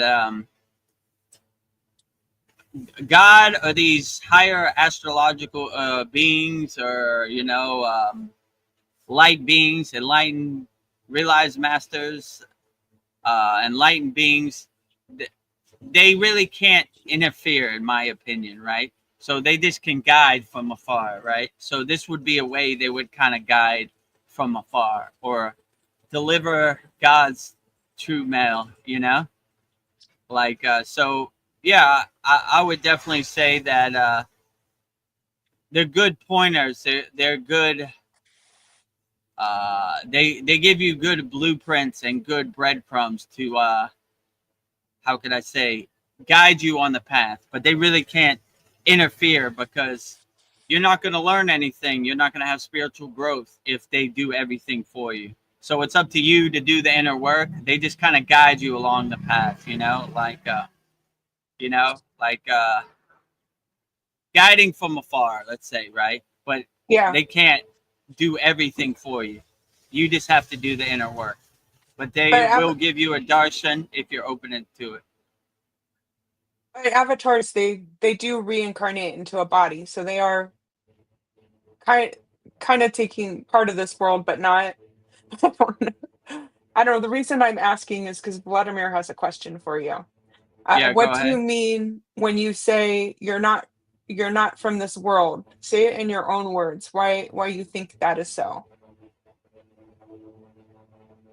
Why do I think I'm not from this world? Or maybe he was talking Uh, about avatars.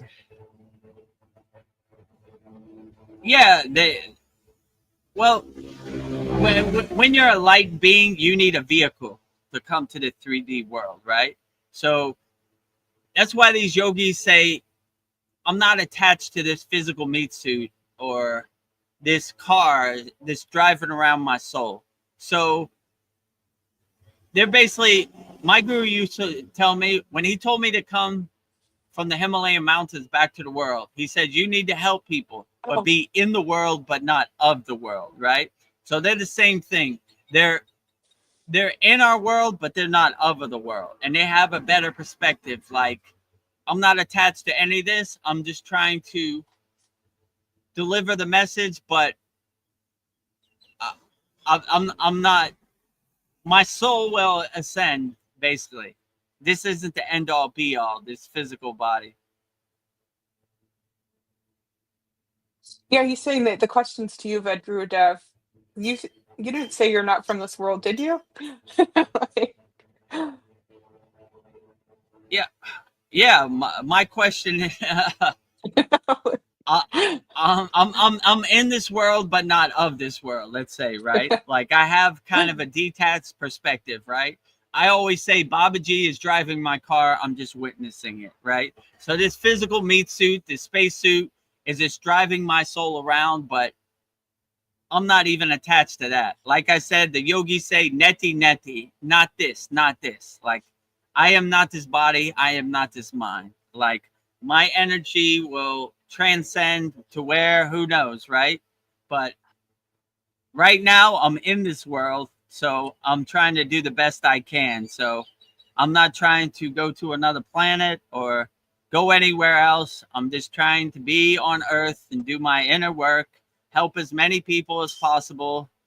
Like I always say, every sad song, I have a Santa Claus list of people I need to help. Yeah, you ready with the sound effect, yes. Veronica? I have a Santa Claus list of people I want to help, and I want to be It goes so on and on. undeniable. When I send my physical body, I have so many people I helped. I'm just so undeniable. So I'm not trying to be outside this world. I'm trying to be anchored in this world, centered in this world, and do my inner work as best as I can. So I'm not trying to go to anywhere else. I'm here. These are the cards I'm dealt. I'm going to play with these cards and be the best yogi I can in the present moment. So I'm not trying to go anywhere else. I'm just trying to be here and do my inner work. And, when my time is finished, I will ascend. But right now, I'm here on earth. So I'm not trying to go anywhere else or be from anywhere else. I'm from Vedagurudev from Thailand, Himalayan Yeah. yogi. Yeah, you're a householder. You're like in this world. I don't know. You're an observer too. You're kind of like, Yeah, I got 1 foot in and 1 foot out. I have to pay the electric like everybody else. I have to eat food like everybody else. I just have more of a detached witness mindset. I don't think I don't none of this defines my soul. So I kind of take everything with a grain of salt. So, but yeah, I have to do all the earthly things like you, Vladimir, also. So I'm just trying to enjoy the ride as long as I can. I'm not trying to go anywhere else. This is where I need to be. I'm gonna try to be the best yogi I can in the present moment. My guru used to say, I asked him if I wanted to go to the outer chakras besides the 7 chakras outside my body, how would I do that? So Vedagurudev, you have too much work to do inside you as you. No need to go to, he called it astral Disneyland. No need to take out of body experiences, go to astral Disneyland. That's not your place. Your place is here on earth helping people, Don't worry about other planets or other places. Be happy where you are inside you as you, right? So I kind of have that perspective.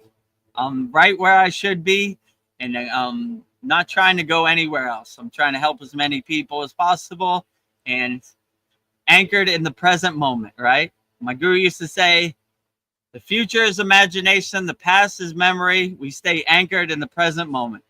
So instead of dreaming about other planets to go to or where I should be or what I should do, I stay anchored in the present moment. So I try to be the best person I can right here, anchored in the present moment. So, yeah, to answer your question, I'm not really trying to go to anywhere else. Not even astral out of body Disneyland. uh, Vladimir. Apparently, he wanted something else from you. He said your answer should have been because God said it through me. Everything that is happening is because God does it. There's not one thing that God isn't aware of. True. Yeah, true. I agree with you. God is the doer. I'm just the witness. So I don't know if that's what my answer should have been. I just answer wholeheartedly. I don't have no canned answers. So yeah, I am a radio antenna of God, right? God inside me as me. So I try to radiate as much inner divinity as possible. God is the doer. I am just a witness. So I agree with you. My guru used to say, God is the animator, you are just the animation. So that's kind of how I look at it too.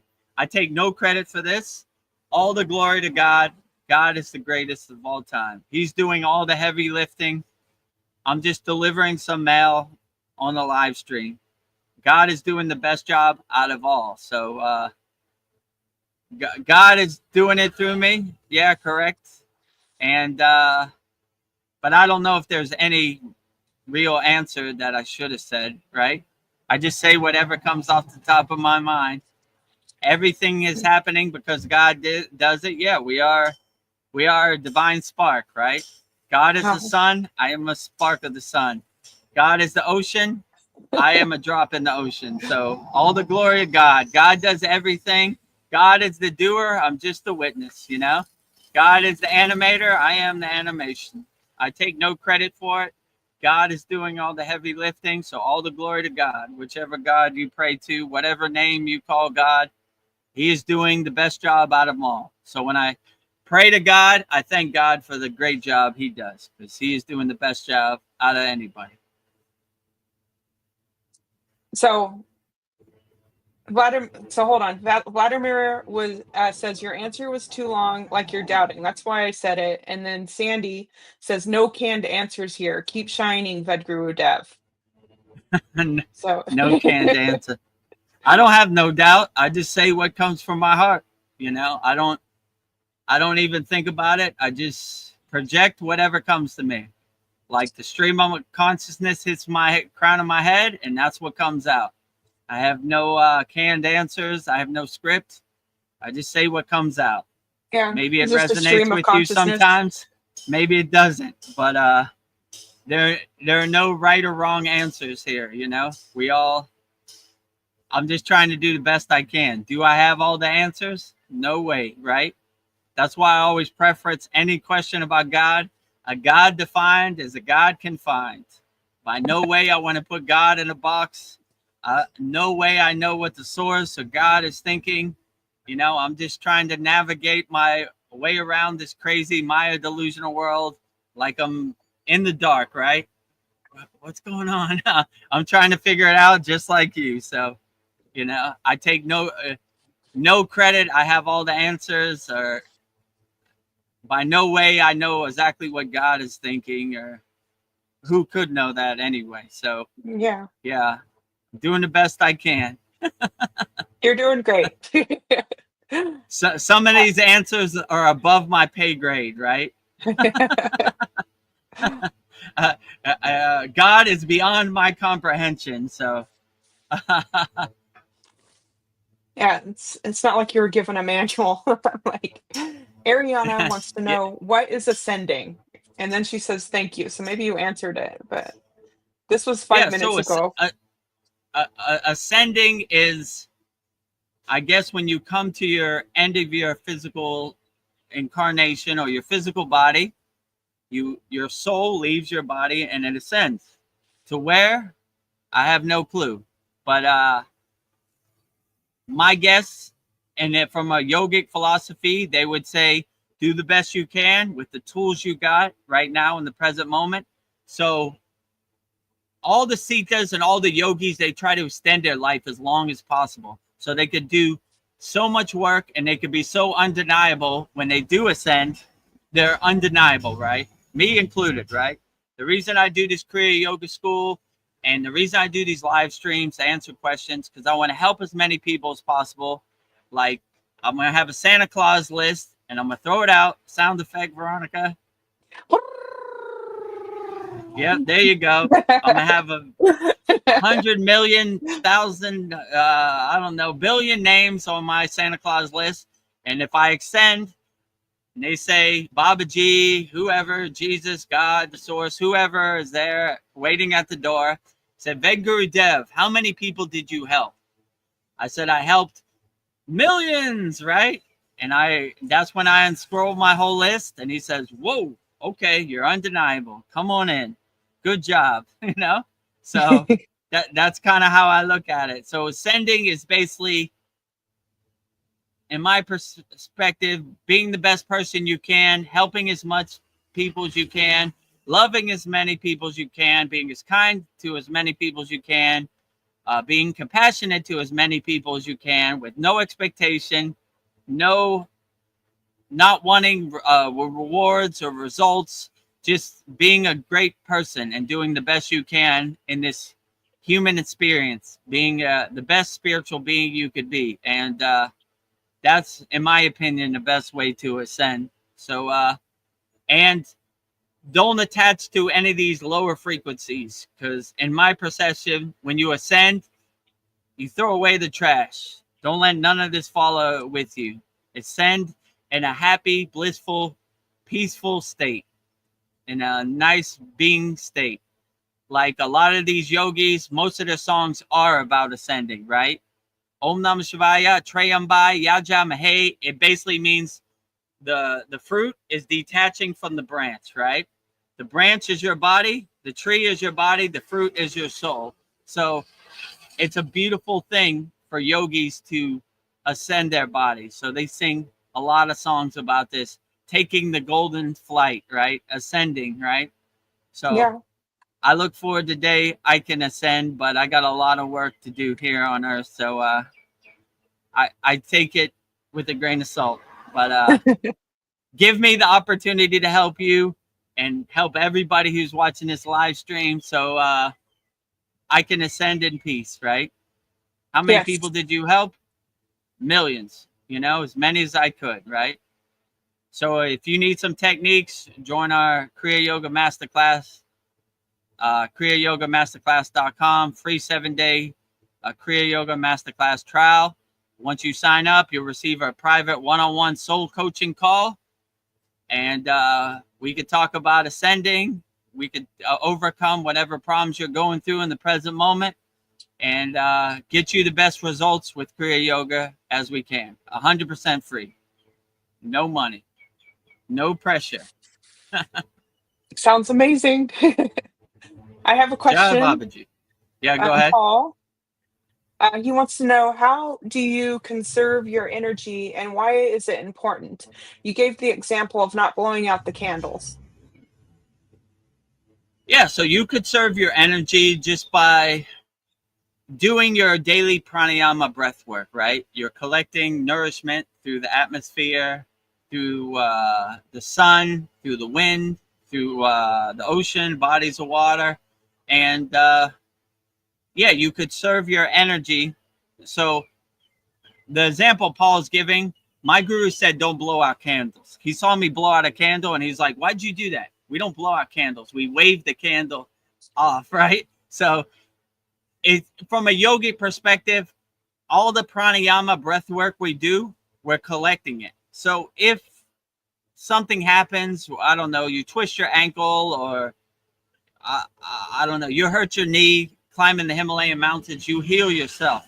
So you have that reservoir of pranayama to heal yourself, right? So that's why it would be important to conserve your energy and not so-called waste your energy on things. So you have that pranayama, you have that energy when you need it, you know, to heal yourself inside you as you. So as I said before, in the Himalayan mountains, the yogis, I've never seen a doctor. I've never seen a hospital. They heal themselves. Ain't nobody coming to save you. You got to save yourself. So that would be why it's important to conserve your energy, because if you need that energy, you have it ready. And it's good to help other people too. I've used my pranayama or my prana to help heal other people also. Sometimes you need more prana than you have, right? So you give wholeheartedly to other people too, you know? Like this is a stream energy. This is a stream injury. We need more than one person, right? He's not going to be able to do it alone. So collectively, the yogis would surround this person and collectively heal them. And I've seen it many times, you know? So we look for the opportunity to help people. So Yeah. when the opportunity, we stay ready so we don't have to get ready. So when that opportunity has, we have our energy conserved, and we could heal people or we could heal ourselves. Somebody named Sun Moon 4774 says life is good. Yes, it is. Life is outstanding. Look at me. I'm on a beach in Thailand, palm trees, the ocean's right here. Life is outstanding. And for Veronica, today is a very outstanding day because it is Veronica's birthday. So It's my birthday. happy birthday. Life is good. Jai Babaji, right? Jai Mataji. Jai Sita. Can it get any better? It can't get any better. Life is good. Yeah. I agree with you. Sun Moon 4774. Life is good. Life is outstanding. 7 Moon 4774 says aliens are in control. How do you know that? Wait a minute. That took a U-turn very quick. How do you know? Well, I don't feel aliens are in control of me. I don't know what they're in control of, so I have no I don't feel the pull or the drain from any alien. So I have no personal experience. I don't know what they're in control of, right? So but don't let it, in Kriya Yoga, we're free birds. We don't like to be controlled by anybody, right? Most people are in love with the chain that enslaves them, right? I don't want anybody to control me. I want to be a free bird, do what I want. So I have no perception of aliens controlling anything in my personal environment. Let's say I am the king of my castle. I am sovereign. No aliens control anything over here. if you ask me. But I don't know. Maybe elaborate how they control us. But I don't have that intuition that they control anything over here. Well, whatever you said was good because Sun Moon 4774 said, well said. No aliens over here. So, And I have no audience of aliens anyway, right? So I only focus on what serves me in the present moment. So if an alien lands right in front of me on the ocean behind me, then that would affect me in the present moment. But as of now, I've never had an audience of aliens, so I don't know what they control or how they control. I'm not attached to that movie, that narrative, that story. So I don't know. But if aliens are carrying inner divinity and they're friendly, they can come to my house and have tea. I think Vladimir might need to be put on the naughty list. I don't know what he means by this comment, but it seems kind of facetious, kind of mean. I don't know. Are you are you ready for All this? right, give it to me. Okay.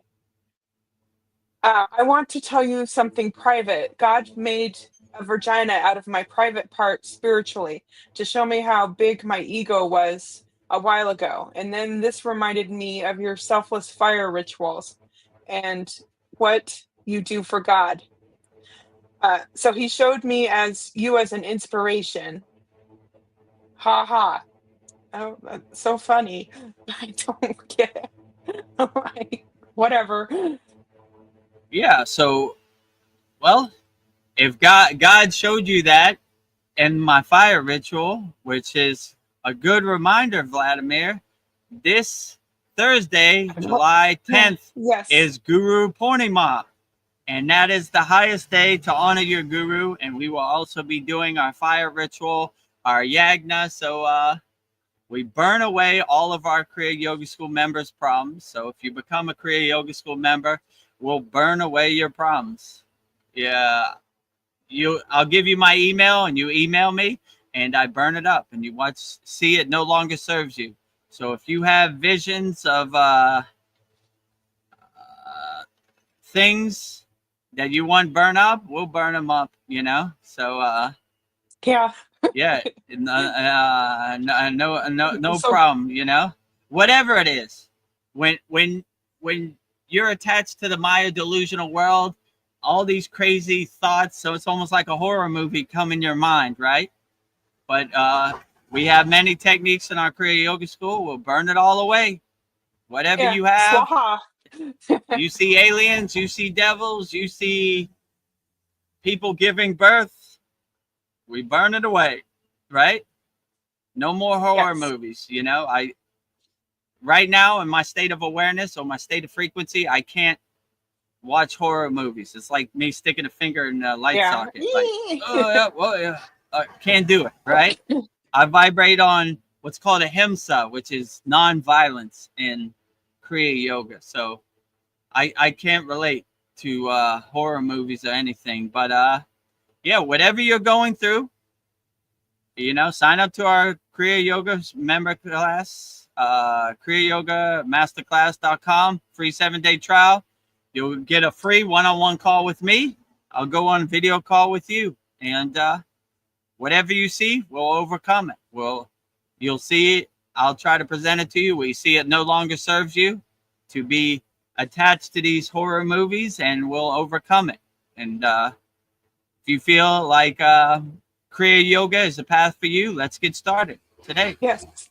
So whatever you see, Vladimir, it doesn't scare me. It doesn't frighten me at all. I like when Babaji says, death is a joke to me. I am the death of death. So whatever images you have, give it to me. I'll eat it. I'll burn it up in the fire, whatever. No longer serve you. So let's get to work. Let's start walking the higher path, the higher vibrational path. These lower frequencies, these lower emotions no longer serve you, right? So we burn it up in the fire. We detach, let go. I mean, we have hundreds of techniques to overcome your lower emotions or overcome your bad dreams or health problems or financial problems, whatever you're going through, we got a Kriya for it. So don't believe me? Try it out for free for 7 days. Yes. Like Sandy said, bye, Felicia. No Bye, longer. Felicia. Bye bye. Bye No. bye. All bad Keep on thoughts, bad walking. dreams, negative emotions, all lower emotions, Yeah. guilt, all lower impulses, guilt, fear, anger, jealousy, bad dreams, bad thoughts. Burn them all up. That is our fire ritual, right? Actually, let's Yes. show the video Oh of the yeah. fire ritual. Yeah. Let me So find this is it. the video of our fire ritual. You could actually see we're burning up our members' problems and how it actually works. And you could see it no longer serves them. Up in Okay. smoke. All right. Here goes. Our brother Tony Koo from Sacramento, California, USA, public. Burn in the Yagna holy fire. Burn away all subconscious beliefs, programs that no longer serve me. I am no longer identified or attached to any past beliefs. Lack, unworthiness, guilt, fear, judgment, past ego, attachments, doubt, negativity, and resistance. Burning all Tony's problems in the holy Yagna fire. Jyoti, Jyoti, Jyoti, Soyam, Jyoti, Jyoti, Jyoti, Param, Swaha. Next. And there you have it. So that's a benefit of being a member of the Kriya Yoga class. So every new moon and full moon, we burn up all of our members' problems. And it's a good visualization. You see whatever you're holding on to no longer serves you. You watch it go up in smoke, which is a beautiful process. So if you want your problems burned up, join our Kriya Yoga Masterclass. KriyaYogaMasterclass.com, free 7-day Kriya Yoga Masterclass trial. So if you sign up for the trial, you'll be there for Thursday when we have our big Guru Purnima celebration. And send in your problems, I'll burn it up. And you'll also receive a private one-on-one soul coaching call with me, Vedagurudev, 100% free. And whatever you're going through, we'll try to figure out how to solve it. And I'll try to show you how Kriya Yoga can give you the results and be effective in whatever you're going through in the present moment. Way cheaper than a doctor, way cheaper than a therapist. And who knows, you could be the next Kriya Yogi, just like Veronica. So thank you. I need to apologize to Vladimir. I thought he was attacking you, so I'm sorry, Vladimir. Veronica, it's not mean. When this happened, I've realized that women actually have less ego than man. I had to bend down like a woman. Okay, I get it. I'm sorry.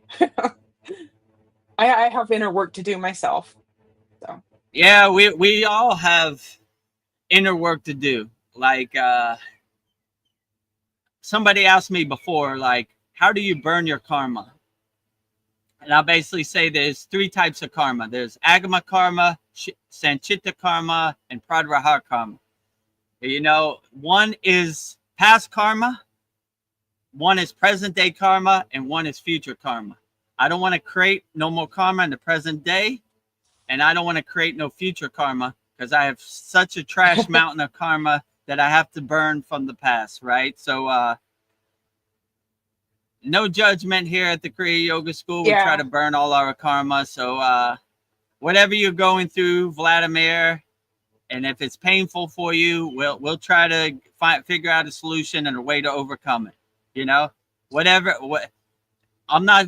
One of our members said, "I don't want my negative emotions to affect you, Vedagurudev." And I said, give me your negative emotions. Give me whatever pain you're going through so I can help you overcome it.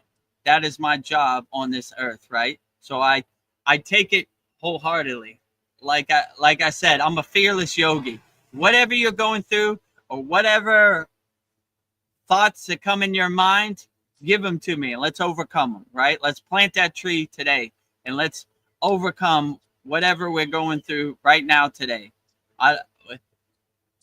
It doesn't matter what color your skin is, what country you come from, if you're male or female or in between, none of that matters. always give me the opportunity to help you, and I'll help you as best as I can wholeheartedly, you know, with no judgment or how can I say, yeah, no judgment as much as possible, you know. So let's get you help. If it's painful for you, let's dissipate that pain and get you into a happy state, right? Because you can't practice Kriya Yoga if you're in a painful state. Your monkey mind is going to go crazy, right? So we need to dissipate your pain. We need to overcome the pain first, right? And get you into a good state of mind. And once you're in that good state of mind, then it's easy to practice Kriya Yoga. So pain blocks the flow of prana. We want our prana to flow seamlessly. So we're going to have to overcome that pain. So if you're ready to cross that mountain with me, Vladimir, let's get to work today. All the information's on the screen. Yes.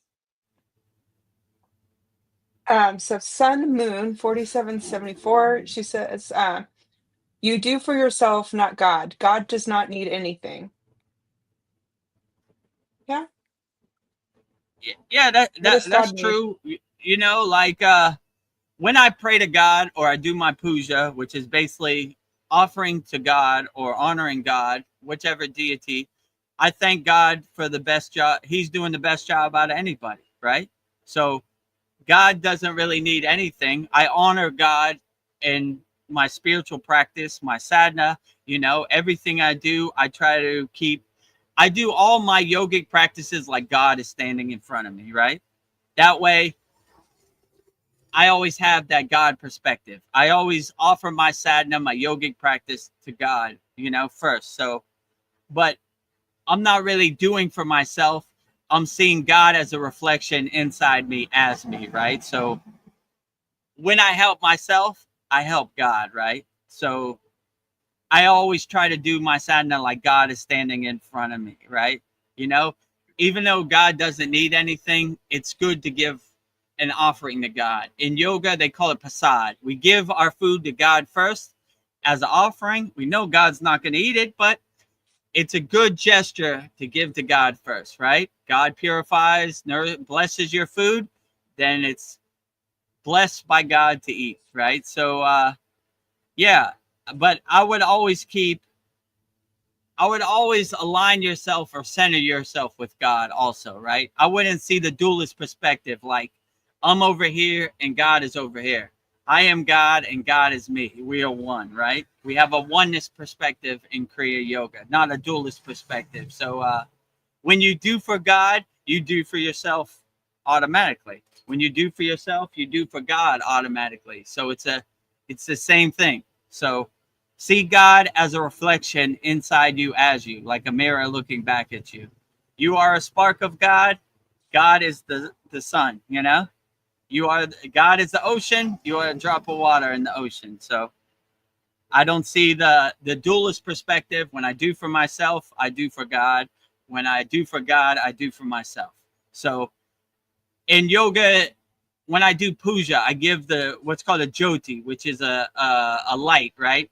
I give to God, right? But I'm lighting the light inside of the deity, and I'm lighting the light inside of myself. So I'm merging with the light. God is here, and I am here, and we become one. We merge in the light. So when I give the light to God, I give the light to myself. When I give the light to myself, I give the light to God. So that is how I would best say that. So when I do for myself, I do for God. When I do for God, I do for myself. So there is no dualist perspective. It's only one perspective. I am God and God is me. It's me. Mariana's here. She has several beautiful comments. So Namaste, Mariana. she says, "Hey, beautiful people." Hey, Hey, Mariana. beautiful. Glad you could join us.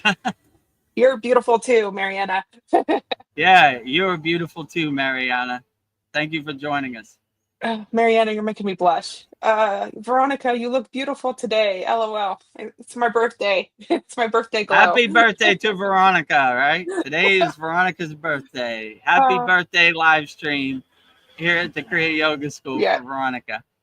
I'm gonna blow my candles out. I'm gonna take the risk. And Mariana says, Namaste, Vedagurudev, doing my asanas and listening to you guys. Outstanding. Yes. That's a beautiful way to do your asanas, right? Listening to our live soul talks live from a Thailand beach and doing your asanas. Yes. Outstanding. Yeah, Mariana, let me know what asanas you're doing today. And then we've got Paul. He says Chad is back in full force. He's been putting out a lot of new content and has interviews coming up. I like to see him enthusiastic like before. Yeah. Nice. Yeah, welcome back, Chad. He took a 6 month leave, but now he's back, and I think he's posting every day, so that's great. Outstanding. Yeah. We wish Chad all the best. And Sandy Nicole says, yes, Paul, it's been nice to see Chad back doing stuff he loves. Yeah. Yeah, when he stopped his YouTube channel, I thought that was his baby. So I was like, Chad would never get rid of Open Your Reality. You know? I guess I didn't know what I was talking about because he did for 6 months. Yeah, he came back. He'll throw everything away except Open Your Reality. So he threw that away too. So sometimes you got to wipe the slate clean and start over fresh. So. And Marianne has a good point. She says, yes, Chad is back and he's getting views. God is good. Yeah, things are turning around.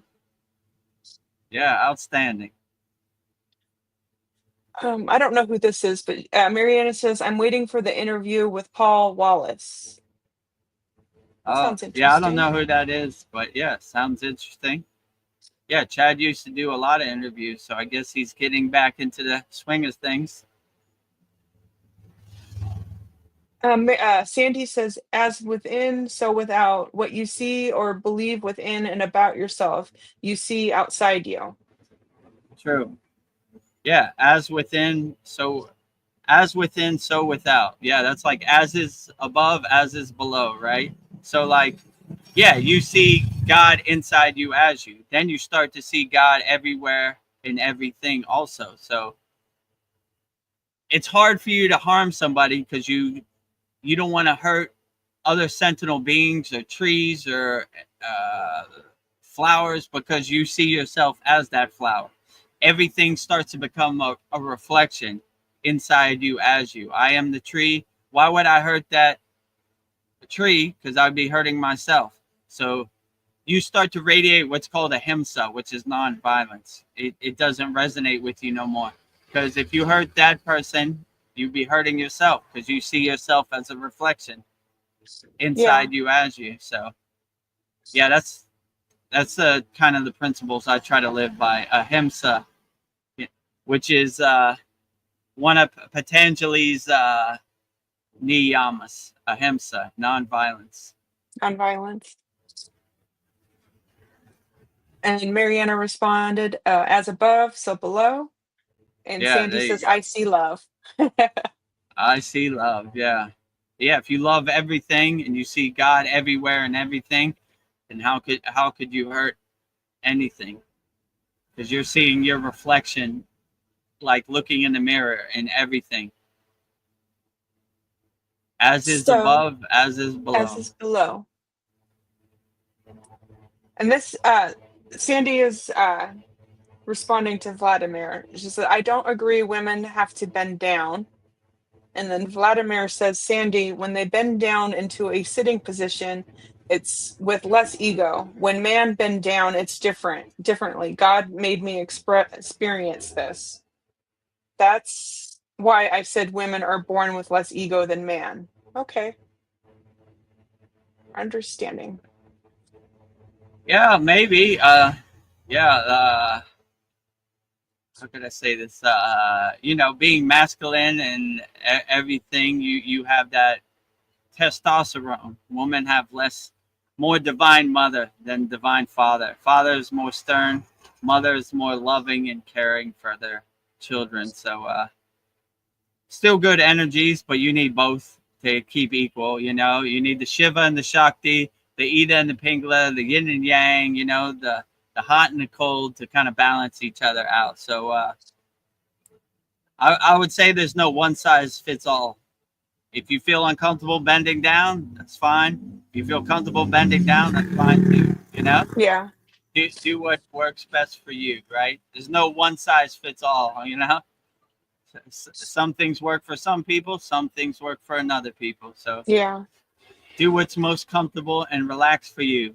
If you feel uncomfortable bending down, then don't. If you feel comfortable bending down, then do.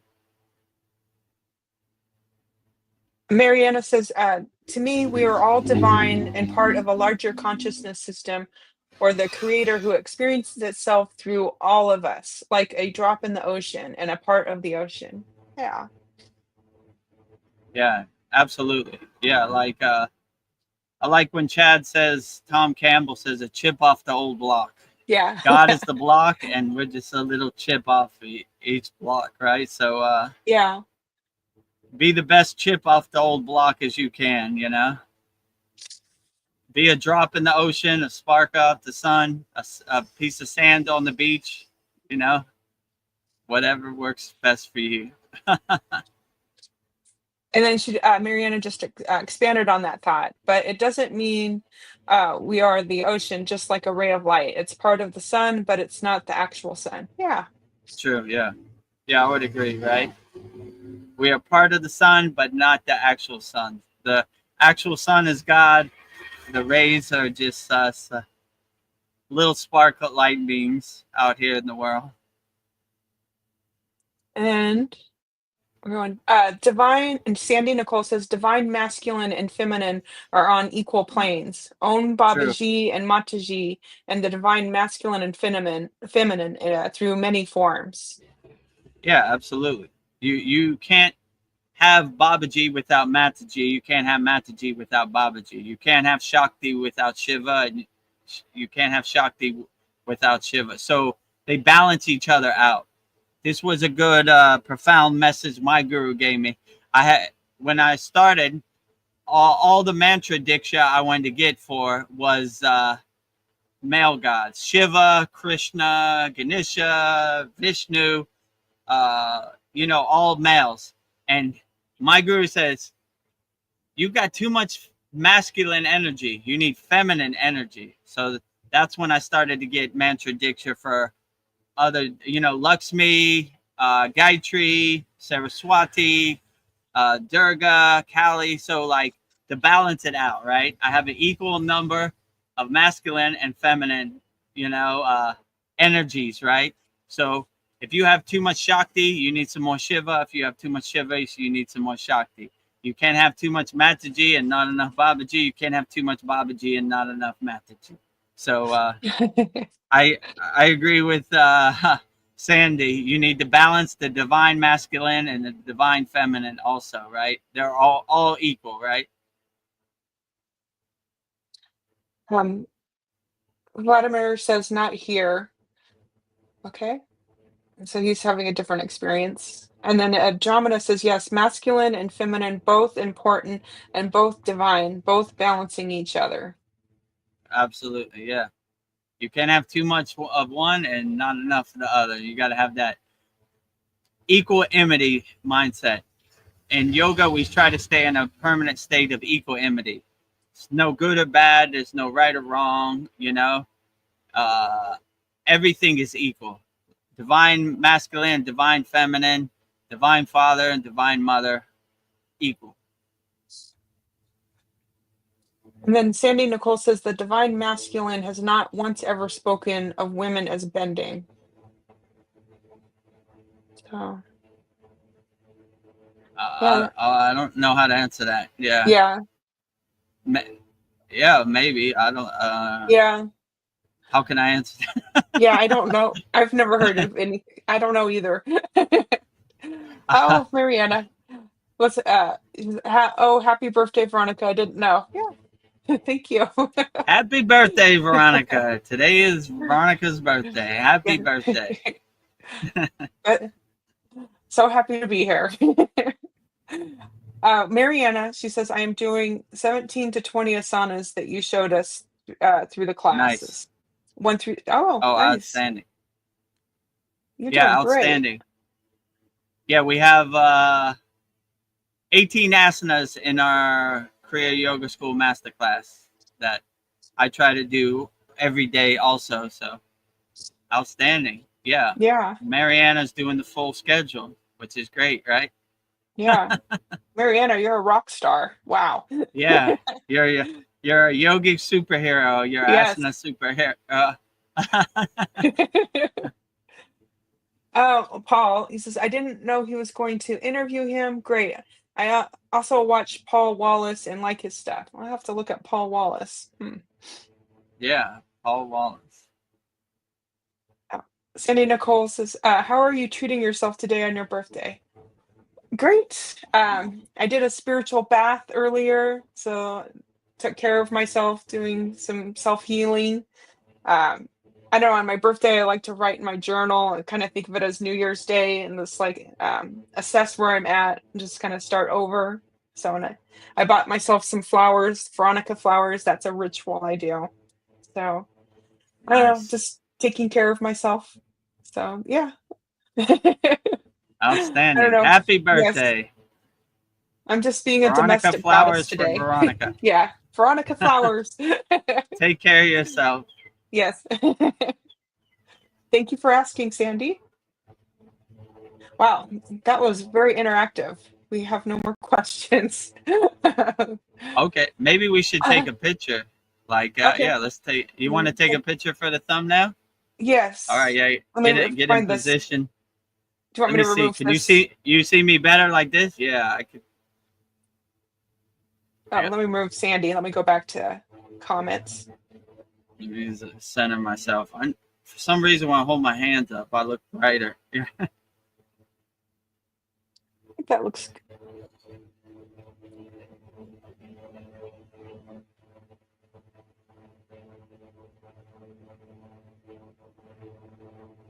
Jai Babaji. Okay, what time was that? Know where to 8:12. get. What is it? All right, 8:12. Oh wait, on the live stream it's 2 Yeah. hours and 11 minutes. 2 hours and 20. 11 minutes. Okay. Yeah. All right. 2 Sorry, I hours was and looking 11 at the minutes. I was looking at my Maybe time. write that down if I forget. 2 hours and 11 minutes. Yes, I Okay. just did. Okay, All we right. have a nice birthday thumbnail now. Yes. Beautiful. Media assets, go back. Okay. And then All right. comments. If you're watching this on YouTube, post your comments in there. Try to get them all in. I'm feeling some love. Sandy Nicole. Oh, so amazing. I journaled today too. Yeah. Nice. Journaling is outstanding for sure. Andromeda said, I just heard some distorted voices on the live stream. It sounds like there's like something, maybe it's the cars in the background. I don't know. Maybe there's a fan on it too. Sandy says, I heard that too. Sounds like angels humming. Maybe we've got some an audience of angels. Nice. I hope we have some angels humming. That would be outstanding. Maybe some astral beings are trying to tune into our live stream. That would be a beautiful audience. Whoever has their ears open out there in the astral plane, if you want to be interviewed, come on the live stream. Oh. Send them the StreamYard link. She meant the angels are chanting, I meant. Yeah, it's beautiful. Oh, nice. Yeah, usually we have an audience of butterflies. We don't have it today, but angels chanting, even better, you know? Oh, Mariana's funny. She said, okay, I'm glad I'm not crazy. No, you're not crazy. Speaking of voices, if we are all one, why can't I hear the consciousness of others? Because it seems like that's something separate.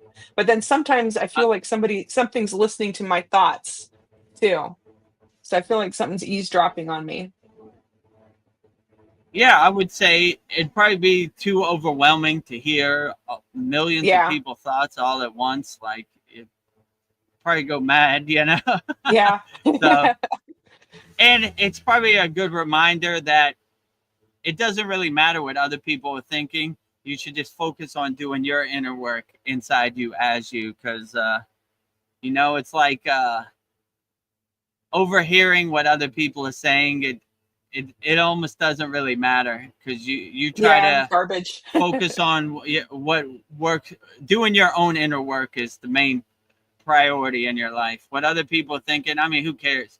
Even if you knew what they were thinking, it wouldn't really matter anyway, because you're not going to be able to change them, and they're not going to happen the way you want them to happen. They're just going to be anyway. So it's kind of better to block out the noise. Mariana had something interesting to say. She said that you can tap into someone's field and hear their thoughts, at least when uh, put out of body. Oh, out Yeah, of body, true. yeah. If you really have the higher vibration and the higher awareness, then it's easy to read people's aura or see their glow or tap into their thoughts if you wanted to. Most yogis would say they don't want to, because they're saving their energy to do their inner work, or they don't want to interfere with other people's karma, so they try to don't interfere. But if you wanted to, you could. There are many yogis who have that CD power. They could read your mind. They could, tap into your energy field, see your aura, everything. I mean, I told a story before on another sad song. Me and my guru were walking for the market, and there was this old Indian guy, just glowing. And I looked at my guru, said, "You see that, Baba?" He said, "I see it." We walked over to him. No words when he didn't need it said. We just started laughing, like out of nowhere. I don't even know why we were laughing. And he saw our aura and we saw his aura, and it was like our inside secret. So Yeah, we laughed for a while. We didn't even say anything and just walked away, right? no Like, words needed. I see you and you see me. No words needed. I'm tapping into your aura. I see what you see, Yeah, I don't know, like silence. I don't know. You think like that? I keep hearing that that's the greatest teacher, and then Yeah. there's a lot of masters that would just teach like silent transmissions. And sometimes words get in the way too. Like silence is the best communicator. So Yeah, absolutely. They always say that in yoga. Silence is the best teacher. Just being in the presence of some enlightened beings like Ramayana Maharishi or these higher frequency beings, they didn't have to say anything. You would just feel blissed out just by being in their presence. So, yeah, there was no words necessary. Even my guru was a man of few words, His favorite saying was happy, happy, happy, So, man, there's not too many words needed. It's mostly inner transmission or, energy transmission from person to person. So, yeah, once you're on that higher frequency, you don't really need to say anything. Everything is already given, right? So, yeah, you enjoy people's energy. You feel their aura. Yeah. You feel their glow. It feels like when you're around an enlightened being, it feels like sunbathing in the grace of God. I like to say, right? Samadhi, right? So you enjoy other people's uplifting energy. No words needed.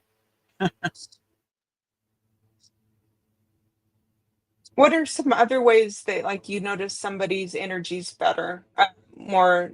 I don't know, higher. Is it like do your other senses perk up or Yeah, I, it's kind of like an overall well-being when you see like it's like a breath of fresh air meeting a higher vibrational being, or like a higher conscious being. They're kind of glowing, they're kind of radiating, they're kind of vibrating on like a higher frequency. So it just feels like a breath of fresh air, because there are so many lower frequency beings out here. To find a needle in the haystack, a diamond in the rough, you're like, whew, man, woo. I felt all alone out here in this world. Thank God there's somebody else who understands, who gets it, And that's why I like our Kriya Yoga School too. It's like-minded Kriya yogis and yoginis. We uplift each other. We understand what you're going through, right? When you get on a higher frequency or you get on the spiritual path, it's hard to relate to people, right? You can't relate because it's like a dog trying to talk to a cat, you know. They're not on the same frequency. So when you do find somebody on the same frequency, it is definitely like a gift from God, like a breath of fresh air. Like, man, it's hard out here. There are very few of us, and there are a lot of the other people, you know. So Yeah. we're glad to meet you. I've been looking for you my whole life. I know the reason I asked is at work, somebody, she kept smelling me and she's like, "What are you wearing?" Perfume. And I'm like, "I'm not wearing any perfume. I just soap. I don't know, Irish Spring soap." But I don't know. She just kept like smelling me because I was thinking maybe you're, I don't know, as you raise your frequency, maybe you smell better to other people. But I Yeah. think that So is her that a coconut man? Oh yeah. And oh, so coconut man. they're selling something. I don't think it's That's coconut though. that'd be cool if you got a But coconut. yeah, I've been looking for them for the last street. Oh, they're selling like beach products. Oh, Yeah, they're turning around. Oh, they're parking over there. I So just got the fake coconut. so well, yeah. When you start to radiate and your sadness starts to uplift you, your dryers, which are your senses, really start to activate, right? So people start to hear you better. People start to smell you better. People start to see you better. People start to feel you better, you know? So like it all activates and radiates it up a lot, right? So that wouldn't surprise me that like, oh, you smell very nice, right? They don't understand why, but you understand why because you've been doing the inner work for a while, and now it starts to it's you start to glow, you start to radiate, you start to vibrate like that, and people start to pick up on it, but they don't know why, Yeah, right? I'm sure this lady like why was I smelling that woman for? What's yeah. wrong with She me? You kept know, smelling my like, shirt.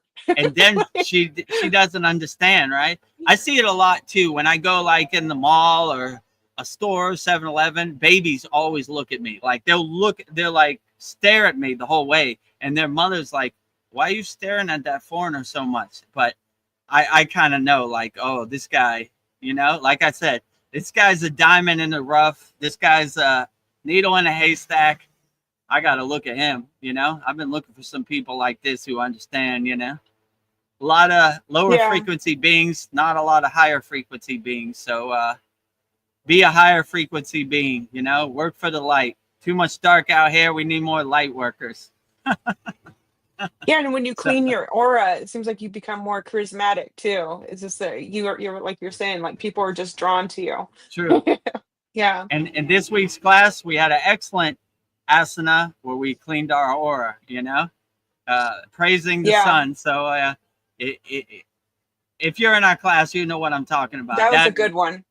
that really repairs your aura, you know, and exposes your body to the healing rays of the sun, like your whole body. So yeah, if you want to repair your aura, we got that in our Kriya Yoga Masterclass.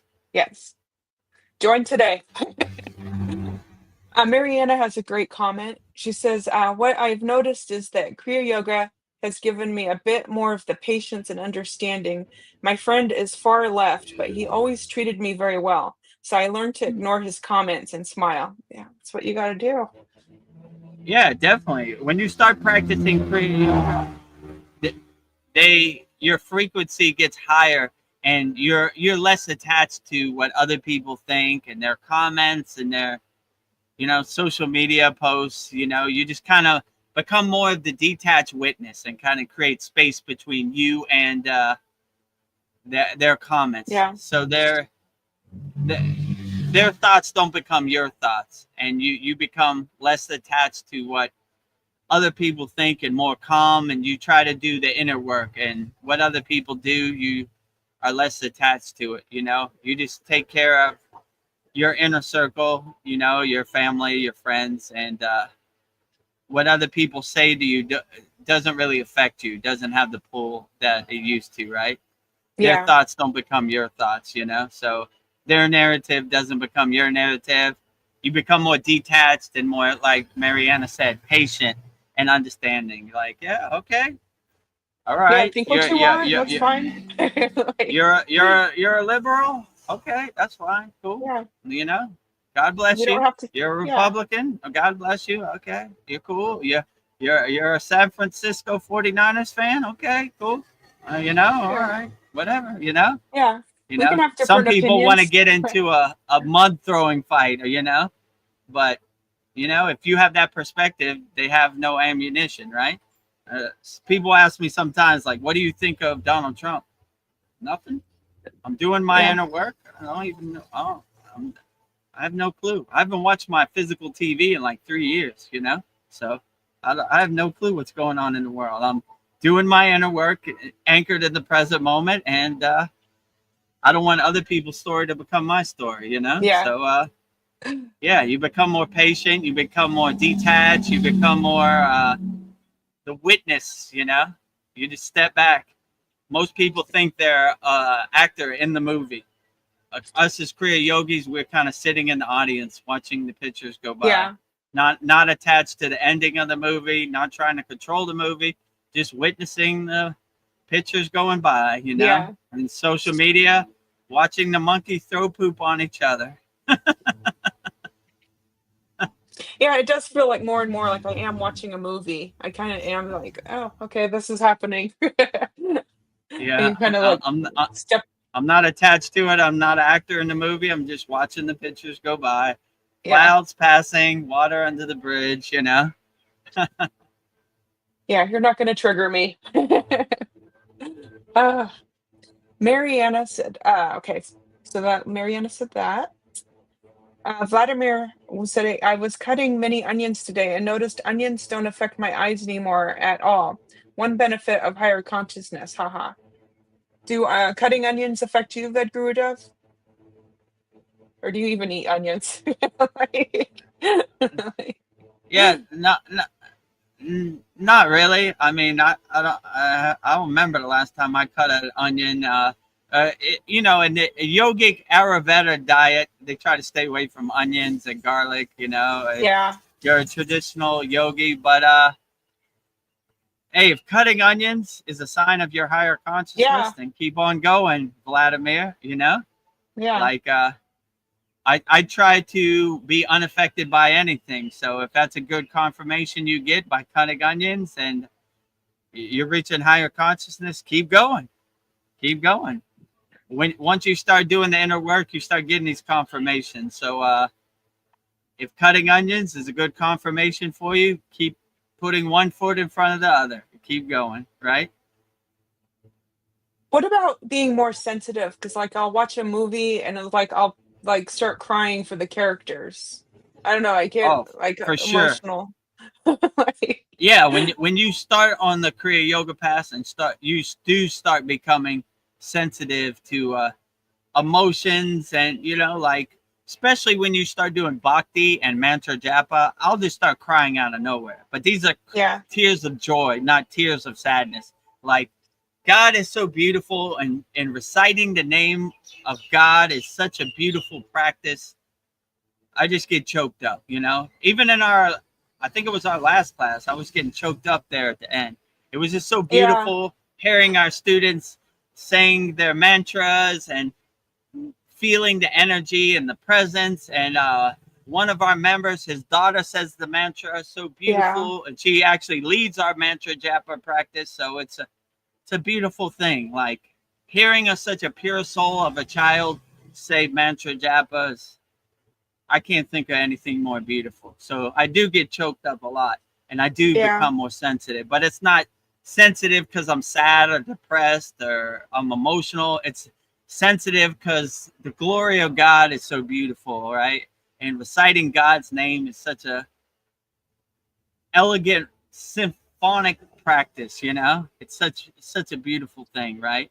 I like when they say in yoga, japa japa, which means you say the mantra so much that God says the mantra for you. So I always aim for that practice. I like that God saying the mantra for me, right? I'm just watching Nice. him say the mantra. He says the mantra way better than me, right? So yeah, just the glory and the awe of God, and sometimes you get choked up, but it's a beautiful thing. I used to I didn't like it before because I was like, what's wrong with me? I'm a man. Yeah, I'm Men a don't man. cry. But now I'm like, I welcome it. I said, oh yeah, here comes those tears. All right. I know it's a good confirmation. I welcome those tears. I want those tears to come because it's tears of bliss in the glory of God, right? So when when you when you see the glory of God or you feel the glory of God and you're tuned into the vibration of God, it's such a beautiful thing, such an Yeah, awe-inspiring thing. beautiful. I'm getting choked up. Uh, Yeah, see, just by saying some crude words, yeah. imagine you say the real words to God. It's 10 times more powerful, right? Yeah, I was just thinking that was just yesterday, but during the class, like tears were coming down. I'm like, just ignore it, Veronica. And it got to, like I just had to wipe them. Like, Yeah, I saw you wipe them, but it's a good thing. right. I'm like, all right, this is touching people's soul, these kriyas. So we're on the right track, you know. Yes. Andromeda says, I like to feed ravens and they say thank you after I throw them food in their own language. Yeah, ravens are Oh, smart. nice. Yeah, these ravens, these crows, they're pretty smart. I saw a video where I don't know how a crow convinced the cat to fight another cat, right? And he was like gossiping in the cat's ear, like, you know what he said about you? And they jumped and they started fighting on the roof and they fell down. I was like, man, these crows are pretty smart. Yeah, in India, they definitely respect crows and they feed crows. And they look at them as highly enlightened beings, same way they look at it as a cow, maybe even more. But they are smart for sure. You know, I agree with Mariana 100%. You know, these crows have some higher intelligence for sure. Yeah, I was watching some story of this crow. This man like helped the crow. I don't know, and it hurt its wing, and he like took care of him. And then the crow, through the years, would like bring him like money or little trinkets, like to thank him through the Oh, nice. years. And he opened Yeah. up his drawer, and there was all this like jewelry and money. So like, like thank you, crow. Like, but As a sign of respect, I bring you yeah, gifts. yeah, they're smart. Paul says, Vedagurudev is the Pied Piper of yoga. Tell about the people following you around the temple while you were chanting. You should try a flute, lol. Oh, you want to tell that story? Yeah. Oh, yeah. Maybe I will get a flute like Krishna. You know, Lord Krishna. He has his flute. When you see his statue, right? He's a musician. Yeah. So the Pied Piper. Yeah. Like well, there's a couple stories. Number one, when we're walking in the Himalayan mountains, we just collect people. They don't know why they want to walk with us. They just start walking with us. All spiritual traditions, swamis, lamas, sadhus, agoris, Buddhists. Who else am I missing? There's probably a lot more. And we just start collecting people, right? So, yeah, I give my guru more credit than me. He's more of the Pied Piper for spiritual enlightened beings than I am. But yeah, and when we go to the temple, I start in yogic tradition. We walk around the temple, so like, and that's how we honor the deity. And yeah, once I start walking, I start collecting people too. It creates that magnetism, right? So Yeah. I start walking, then somebody walks behind me, and then they start walking behind them, and before you know it, you have a big circle, right? And it's kind of funny. Like there goes Vedagurudev walking again. Let's go walk him Yeah. around. So I like his I energy. guess I'm gonna that follow him. I guess I am the Pied Piper, you know. And you know the other stories are it's tradition for people who are higher on the spiritual path than you for you to touch their feet. So I would go to touch their feet, and they would go, no, I touch your feet. And I would go, no, I touch your feet. So this went on for like 20 minutes. And I said, all right, we're going to waste all day doing this. All right, just touch my feet, whatever, right? And then the next thing would be like, who's going to walk in front? Who's going to lead? you lead. You're more higher on the path than me. No, I want to follow behind you. I want to feel your energy. No, you go in front of me. You're higher in the hierarchy of yogic lineage than me. No, I want to walk behind you. Another 20 minutes, right? Before we know it, we already burned 2 hours. I was like, all right, I'll just walk in front. So they always wanted me to walk in front for whatever reason. But I looked at it as a good confirmation. Like a highly enlightened sadhu or swami, you know, enjoys your presence, and why not? And if I didn't walk, we would have been there all day, right? The sun would have went down, and we wouldn't have walked nowhere. So I took the higher road. All right, whatever. All right. If we could start walking by you touching my feet for half a second, why not? You know, I don't agree. I should touch your feet, but no harm, no foul. You know, no harm, no foul. Vladimir says, yeah, that's right. I was in a meditation assessing other people's info and noticed that the most beautiful thing someone can do is to praise God. That is beautiful. Yeah, absolutely. The most beautiful thing is to praise God. Align yourself with God. Give all the glory to God. I agree with you, Vladimir. Andromeda wants to know, is Lama a Tibetan monk? Yeah, Lama is a Tibetan monk, but they call themselves yogis too. Like when I told them like, what spiritual practice do you practice? I said I'm a Kriya yogi. They said we're Tibetan yogis too. So they look at themselves as yogis too. But the traditional spiritual term for Tibetan monks would be Lama. Yeah. So I love the Lamas. I love all those people. Yeah. They're great. You know, they're outstanding. They have some interesting kriyas, let's say it like that. Some interesting techniques. Like I saw this one guy like jump off the ground like 5 foot and land on his side and kind of pose. And, you know, they have some breathing techniques. I looked at my guru. I was like, whoa, pretty serious over here. He's like, yeah, they're serious over here. They're not playing games with their sadhana. Their work, they're really hitting it. And, you know, the tumo and all the, you know, that stuff, they really do, you know, they really cultivate it.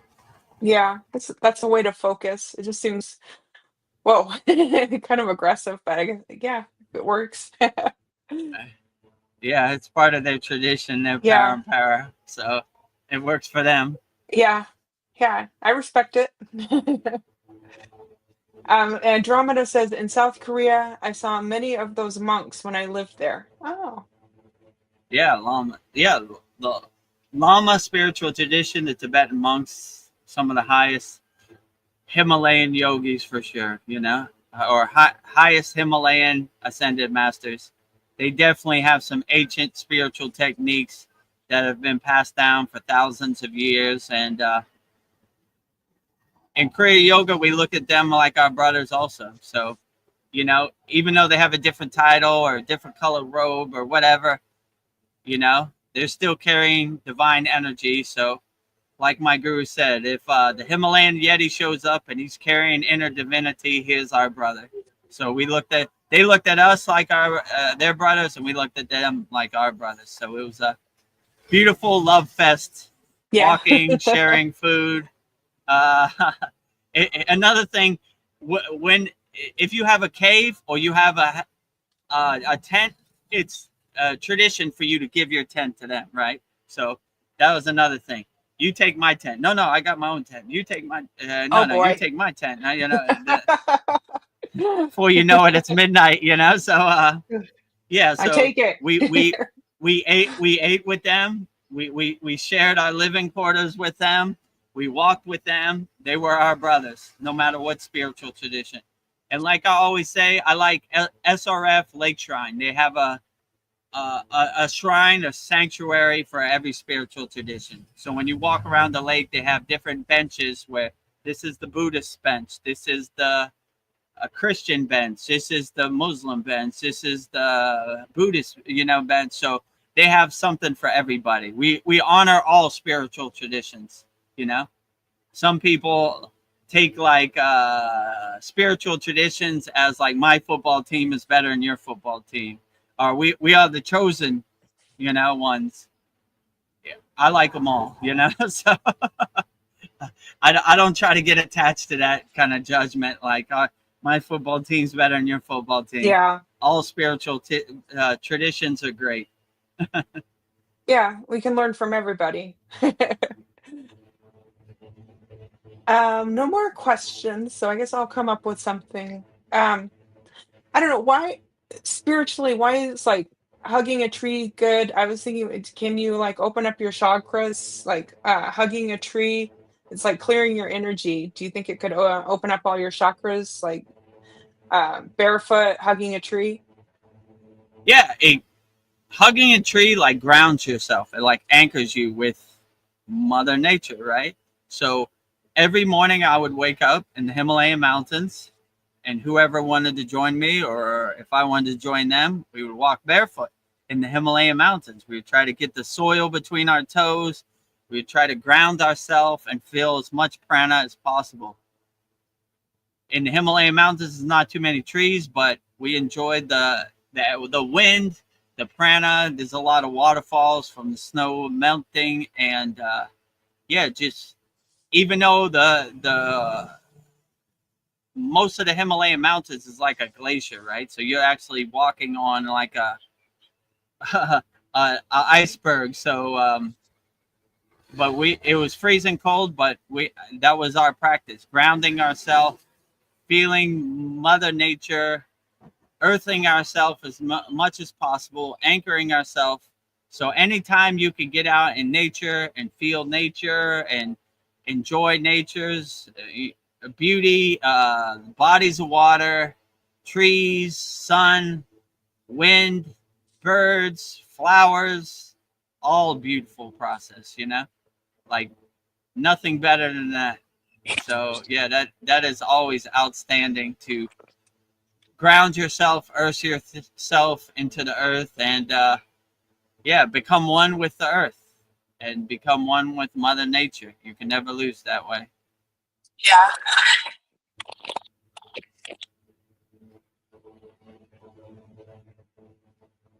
I think you're muted, Veronica. Just had to change my Okay. earbuds. Can you hear me now? Yeah, Okay. you sound better now.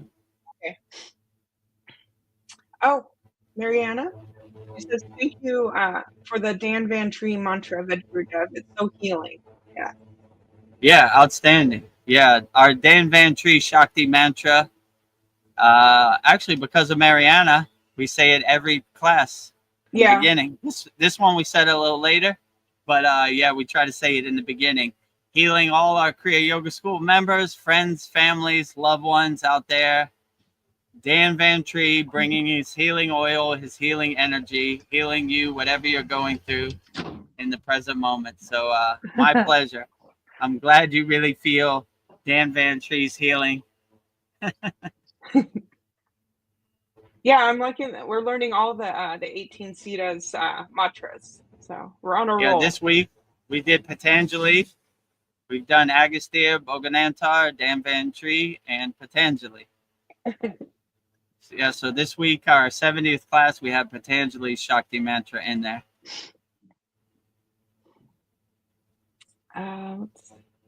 Any more questions? That's it. I don't know why. So like there's like a lot of animal assisted therapy. Why do you think animals are so like they're used for therapy for people? Why animals are so healing for people? Yeah, I think animals are healing for people because they don't have like the distractions or the materialism that we have. They basically they understand the higher truth. Like if you look at your cat just wants to eat, enjoy the sun, and it kind of is in a meditative state 24 hours a day. So I always tell my mother, who has a cat, be like your cat. Just don't worry about none of this junk or distractions, social media, mainstream media, whatever. Only enjoy the sun, be grateful for God's glory, and just wake up with a smile on your face and be happy like your cat.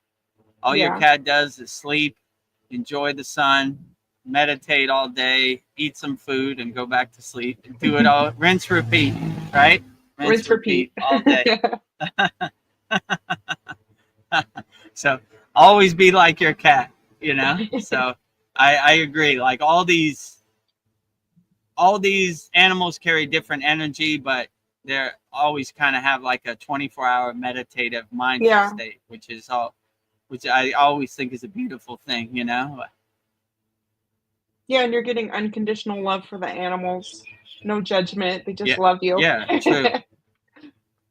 Yeah, whenever you're going through something, your animal probably understands on a higher vibrational frequency, and they come and consult you and let you know They everything's do. going to be okay. Yeah, Don't when worry, everything's going to be okay. I come to think, when I am sad, my cats will like rub their head into me. They're kind of like, cheer up. It's gonna be okay. Yeah. Animals. How's the Himalayan sun doing on you? How are you doing? Oh, the Thailand sun? Yeah, Yeah, it's not too bad the today. Thailand sun. It's overcast. Yeah, so I have an umbrella, like I'm under the shade more because I learned from my previous mistakes. I burned my top of my head before, but yeah, today's okay. It's a little overcast, so it's not super powerful. So yeah, I'm okay. Okay. It's a pretty good situation now. Okay. Better than the other. What? How many have we done? These 3, right? This is no. I was looking at it. This is our 5th one. 5th. Oh, okay. Yeah. So learning from our mistakes. The light looks better, right, on my face. Yeah. This is the best ever. So. Okay. Yeah. Those other lights were a little further. This one's like right here. So still, it's not bright. Oh, they went a butterfly. You saw it? Yes. Just went past. I've actually seen birds behind you too. Oh yeah, I believe it. Can you see the water or? Yeah, it's like a darker shade of light blue, but I can see it. Yeah, it's like it's kind of like the sky's like a light blue, like white blue, and then it's a little darker as you get down. Yeah. Thailand, what a place. I don't know why I said Himalayan sun. I meant Thailand sun. Oh, it's okay. When I watch these sad songs back, I always get tongue twisted, and I always, last sad song I said January when I was talking about July or June or something. You know, it happens. You know. Yeah. Keep on moving. It's live. It's not Memorex. You know, no editing here. Yeah. Whatever comes out, that's what comes out. Yes. Sandy has an interesting question. She says, what animals do you feel most connected to or feel have been guides for you? I love them all, but feel really connected to crows, ravens, and cats. Yeah, I love them all too. I mean, I would say the resonance I resonate with the most, I would probably say with cats, right? The calming kind of stillness, not kind of scattered energy, you know, like, you know, calm and not, you know, like dogs are like barking and running and, you know, like cats are just relaxing, like not bothered by anything, which I like, right? Yeah. They don't care about nothing. They're just doing their own thing, living their life, right? So, but yeah, I would like to say I resonate. They all have great energies, and I like all their energies. So it's hard to pick one. I just enjoy all of them. One of my favorite, Sita, is his name Agastya, and he always traveled with all animals, tigers, monkeys, elephants. So he had a big group of animals. He liked animals more than humans. So as the story goes, Bhoganantar told Babaji to go find Agastya. He'll teach him how to master his mind through Kriya Dhyana meditation. Babaji went to the temple where Agastya is known to visit. He says he was going to chant Agastya's name until he showed up. as Babaji was about to take his last breath, and I guess this was like at 3 a.m, and he was about to, ascend his physical body. Agastya showed up with all his animals. They said he wouldn't come during the day because he didn't want to be around people. So Yeah. he came when no one was around. He didn't want to see anybody. He didn't want to feel anybody's energy. And Agastya is one of the 7 rishis. So he had direct energy transmission from Shiva himself. So they called him Shiva's policeman. So he probably had the most purest source energy of any yogi besides Shiva in the history of the universe. So he chose to be around animals, not around humans. So if Babaji wanted to see Agastya, there had to be no one around so his animals could travel with him. And he said when Babaji was surprised, like so-called wild animals were tame around Agastya, So it really helped Babaji put in perspective that animals have higher frequency. So Yeah, all that pure energy. I don't know, cats. I've always had cats, but then when I was younger, dogs, and when my dogs would growl at somebody, I would be like, "There's something not right with this person." But yeah, I they don't could know, probably like, feel their intentions, their sankalpa are not pure. well, this is something you can relate to, Vedagurudev. Like animals will just appear out of nowhere. Like at work, I was sitting on the grass and this wild turkey just sat next to me. And usually the wild turkeys will chase people and bite them, but it just sat calmly next to me. But animals trust Oh, me more now. So I don't know. It's hard to. I don't know. I love all animals. Like, outstanding. Yeah, yeah, like you wouldn't think like a wild turkey would just sit next to you, but that's a good confirmation that your energy, your frequency is reaching such a high level that even a wild turkey feels calm around you. So yeah, I've noticed that too. When I do my sadhana outside, I have an audience of squirrels, cats. One time I had an audience of a monkey, and yeah, birds, butterflies. It's a beautiful thing. So these are all beautiful confirmations that you're going the right direction. So if your energy's calm to a wild turkey, then you're on the right track. I would yeah, definitely say keep up the good work. So there's one squirrel. It knows exactly when I start my mantra japa daily practice. Like it's not there until I start. Once I yeah, start, it comes to its branch that it always comes to, lays down, enjoys the mantra japa. When I finish, he's gone. So he knows exactly when I yeah, start, when I finish. I think that resonance, that vibration of Om, he really enjoys, right? I think Om is yeah. his favorite, but he likes them all. But he's waiting for that Om. So I noticed when when I saw a squirrel, like a chipmunk, he was like praying to a Buddhist statue on the internet. I thought that was cool too. Maybe this Yeah. squirrel is, man. In a previous incarnation, he was a yogi. Like, I hope he recites Babaji's mantra today. Oh, there it is. There it is. Kriya Babaji Namo. Yeah, I see animals, videos of animals stopping in their tracks for like Shiva statues or pictures or the Yeah, Shiva definitely. lingam. They just like stop.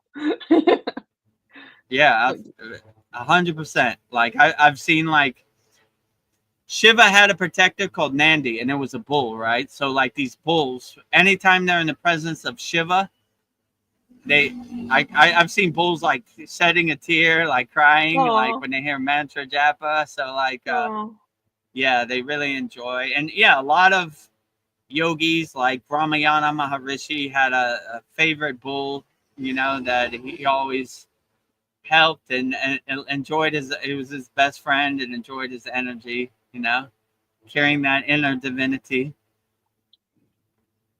well, we've got all kind. Everybody's like saying what their animal is. I'll go down the list.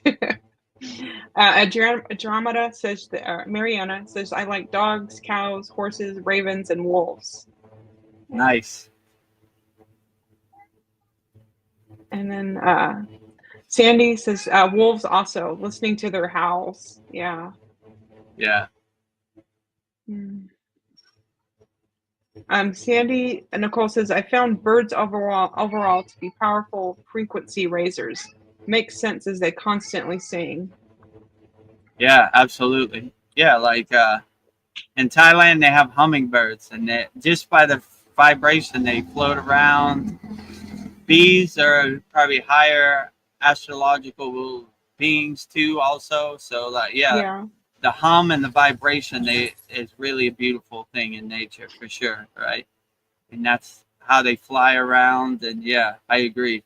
I enjoy birds too. Yeah, I have a good audience of different kind of birds, Thailand birds also, you know. Oh, wow. A full house, right? A full audience, you know. That'd be cool to get a video of you doing your satna and then what seeing all the animals show up. Like your Yeah, I megasphere. bet probably when I try to videotape it, they wouldn't Yeah, show up. That's how it always probably. happens. When you want to see a butterfly, there are no butterflies. When you don't, they're all around. So they come at their own time, right? And I don't know if they would all come at once. They one Kind of comes, one lingering. leaves. Yeah, yeah. They kind of linger around, you know. Like obviously the birds, if they see the cat's audience, they're gonna kind of stay higher, you know, up on a Yeah. tree. And then Paul, he says yes, cats and birds in general. Yes. Yeah, I agree. Cats and birds are higher vibrational sentinel beings for sure. And Andromeda says dog is God in reverse. Isn't it something? Yeah. Oh, that's pretty interesting. I never thought about that. Yeah, dog is God in reverse. Interesting. Well, I was thinking on the Himalayan mountains when hikers get lost, dogs come out of nowhere. I was thinking maybe they're like a piece of God. I don't know. I was thinking that was Yeah, interesting. that is true. Like when I was in the Himalayan mountains, these dogs would come out of nowhere, and they would walk for you for a while, and they would be gone, and Yeah. then you would pick up some more dogs. I was like, where did a dog come from? Like, how Yeah, did on they this get up mountain. here? Like, what did they eat? You know, like I was like, they just come out of nowhere. And one time, a baby sheep, it must not have been like, I don't, it probably must have been like a couple weeks old, like a baby sheep, right? And I was like, where did this sheep's mother go? It was just a baby sheep. And my guru said, that's Babaji. And I was like, what do you mean? That baby sheep is Babaji? He's like, yeah, I'll Oh, show you. And he said, if you're Babaji, come into my arms. And sure enough, the baby sheep came into his arm. And I have a picture of it somewhere. I gotta find it. But yeah, so like I was like, oh, that is Babaji. He was like, I told you, this is Babaji. He come to guide us. I go, where did the sheep come from?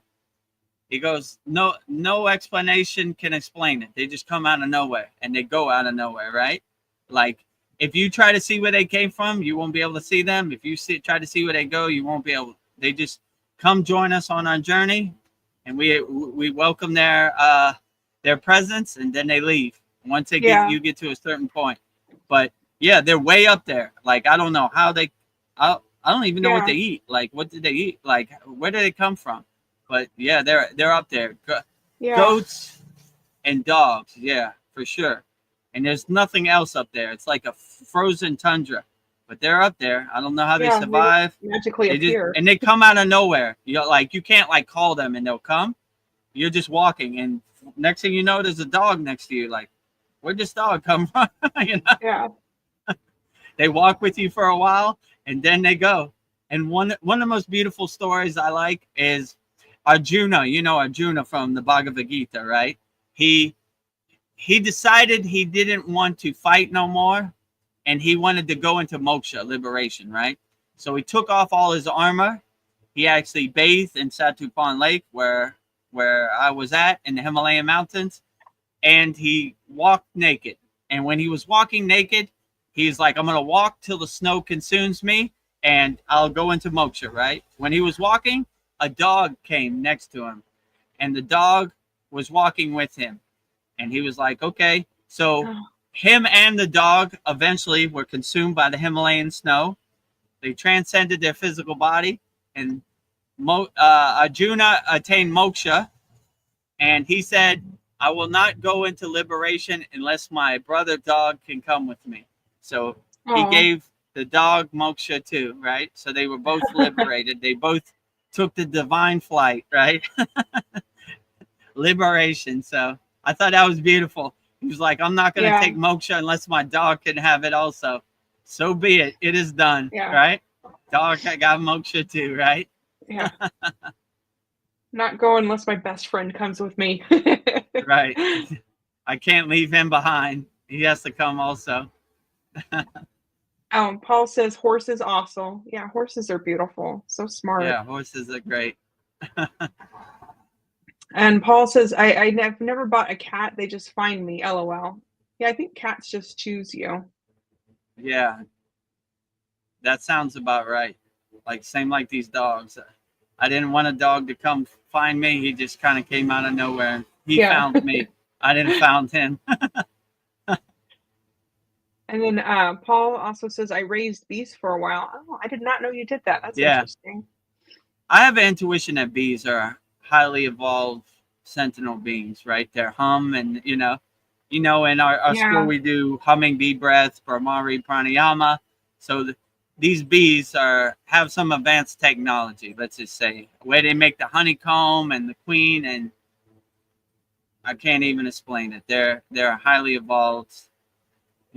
People would look at them as an insect, but I looked at them as higher vibrational astral sentinel beings. Well, I don't know. I think that's all the questions for tonight. We're down to two Okay. people on the stage. So I think we've How done long 3 ha- hours. 3 hours. Okay. Yeah. Yeah, sounds good. I don't want you to get too big of a sunburn on your head. I don't have too much protection up here, Yeah. right? It's exposed to the elements. Well, yeah. Paul says I agree with what you just said. Yes, I agree. About bees. Yeah, I like bees also, right? One time there was like a bunch of bees that found a home inside the wall in my house, and I just went in between the swarm, right? Like I wasn't scared of getting bit.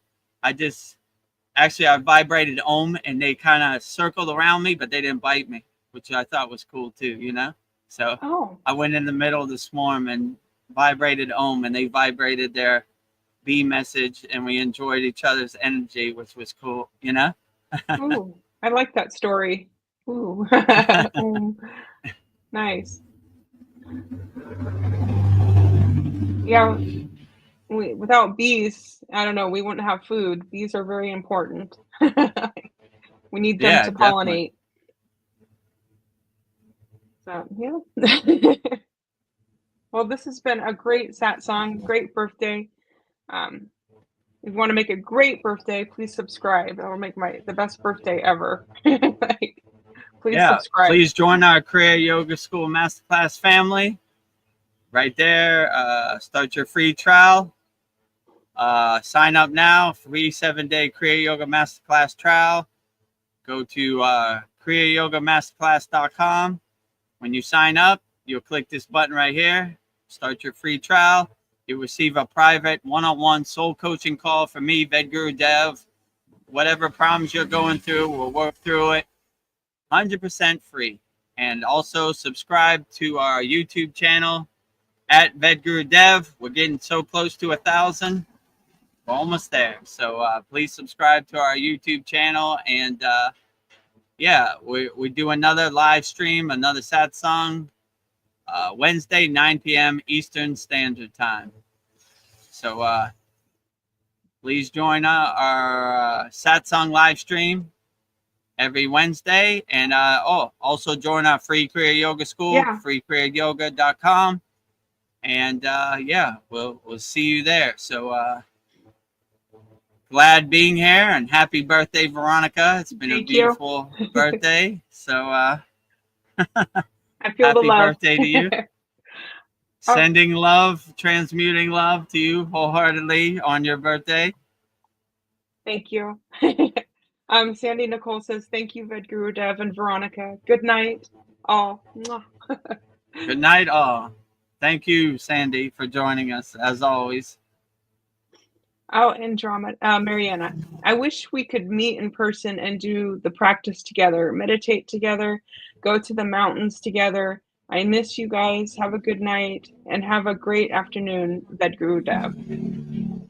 Yeah, you have a great night, Mariana, and we're working on something. Hopefully, maybe in October, I will come visit the United States and we could all have a satsang live and in person, and we can go to Yogananda's SRF Lake Shrine, which is in Los Angeles, California, Malibu. So that would be a beautiful thing. We're putting it out in the universe right now. Babaji, if you have your ears opening, clear the path. We're coming home. Yeah, and that'll be around your birthday, and that will be the best birthday present ever if we can manifest that. Would be an outstanding birthday. Yes. Well, do you want to keep with the tradition, and we both do Babaji's phone number and then the peace mantra before we? Oh yeah, Shanti mantra. Yeah, yeah. Okay. Yeah, I'll explain it first. So, who's ever watching this now or later out there, if you are going through something, I will give you mantra diksha for Babaji's direct phone number. And Babaji's direct phone number is Om Kriya Babaji Nama Om. And now Veronica will say it right now so beautifully. Okay. Om Kriya Babaji Nama Om.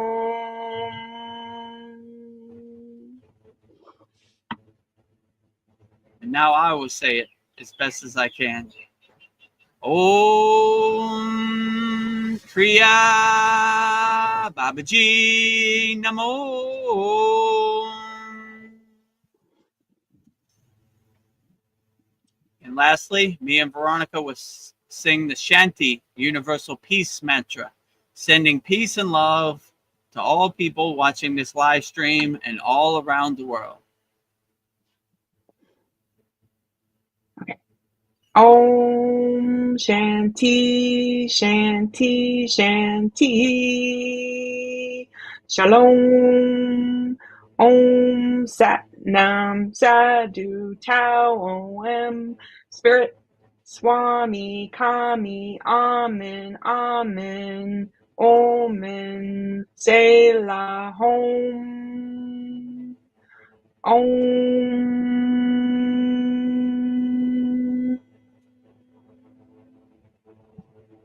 Om Shanti Shanti Shanti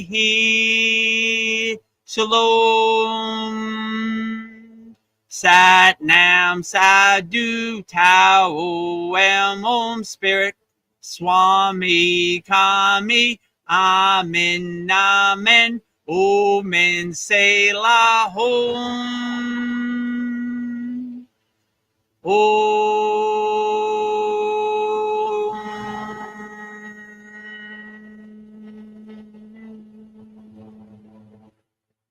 Are you feeling spiritually lost, like you've tried everything, YouTube videos, online courses, even meditation apps, but still something is missing? Wondering, is this all there is? The world is loud and chaotic, and your soul is overwhelmed, craving inner peace, but you can't find your way back to yourself.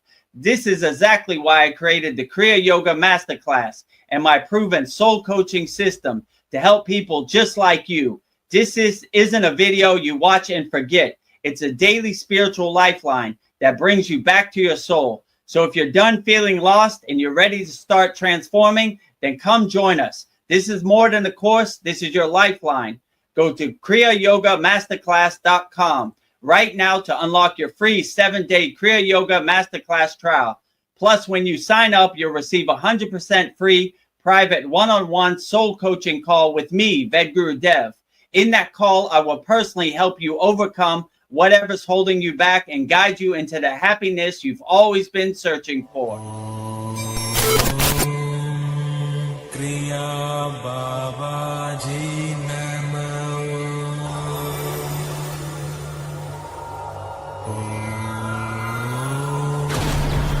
क्रिया बाबा जी नमः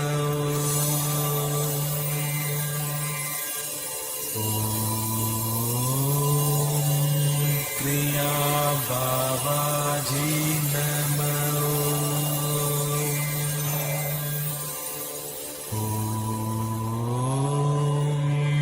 क्रिया बाबा जी नमः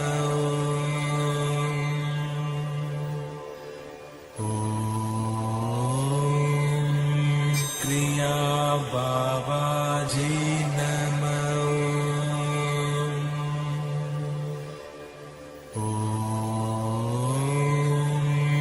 क्रिया बाबा जी नमः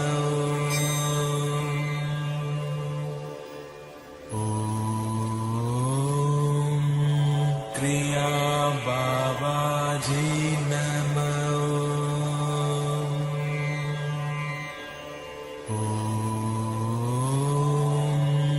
क्रिया बाबा जी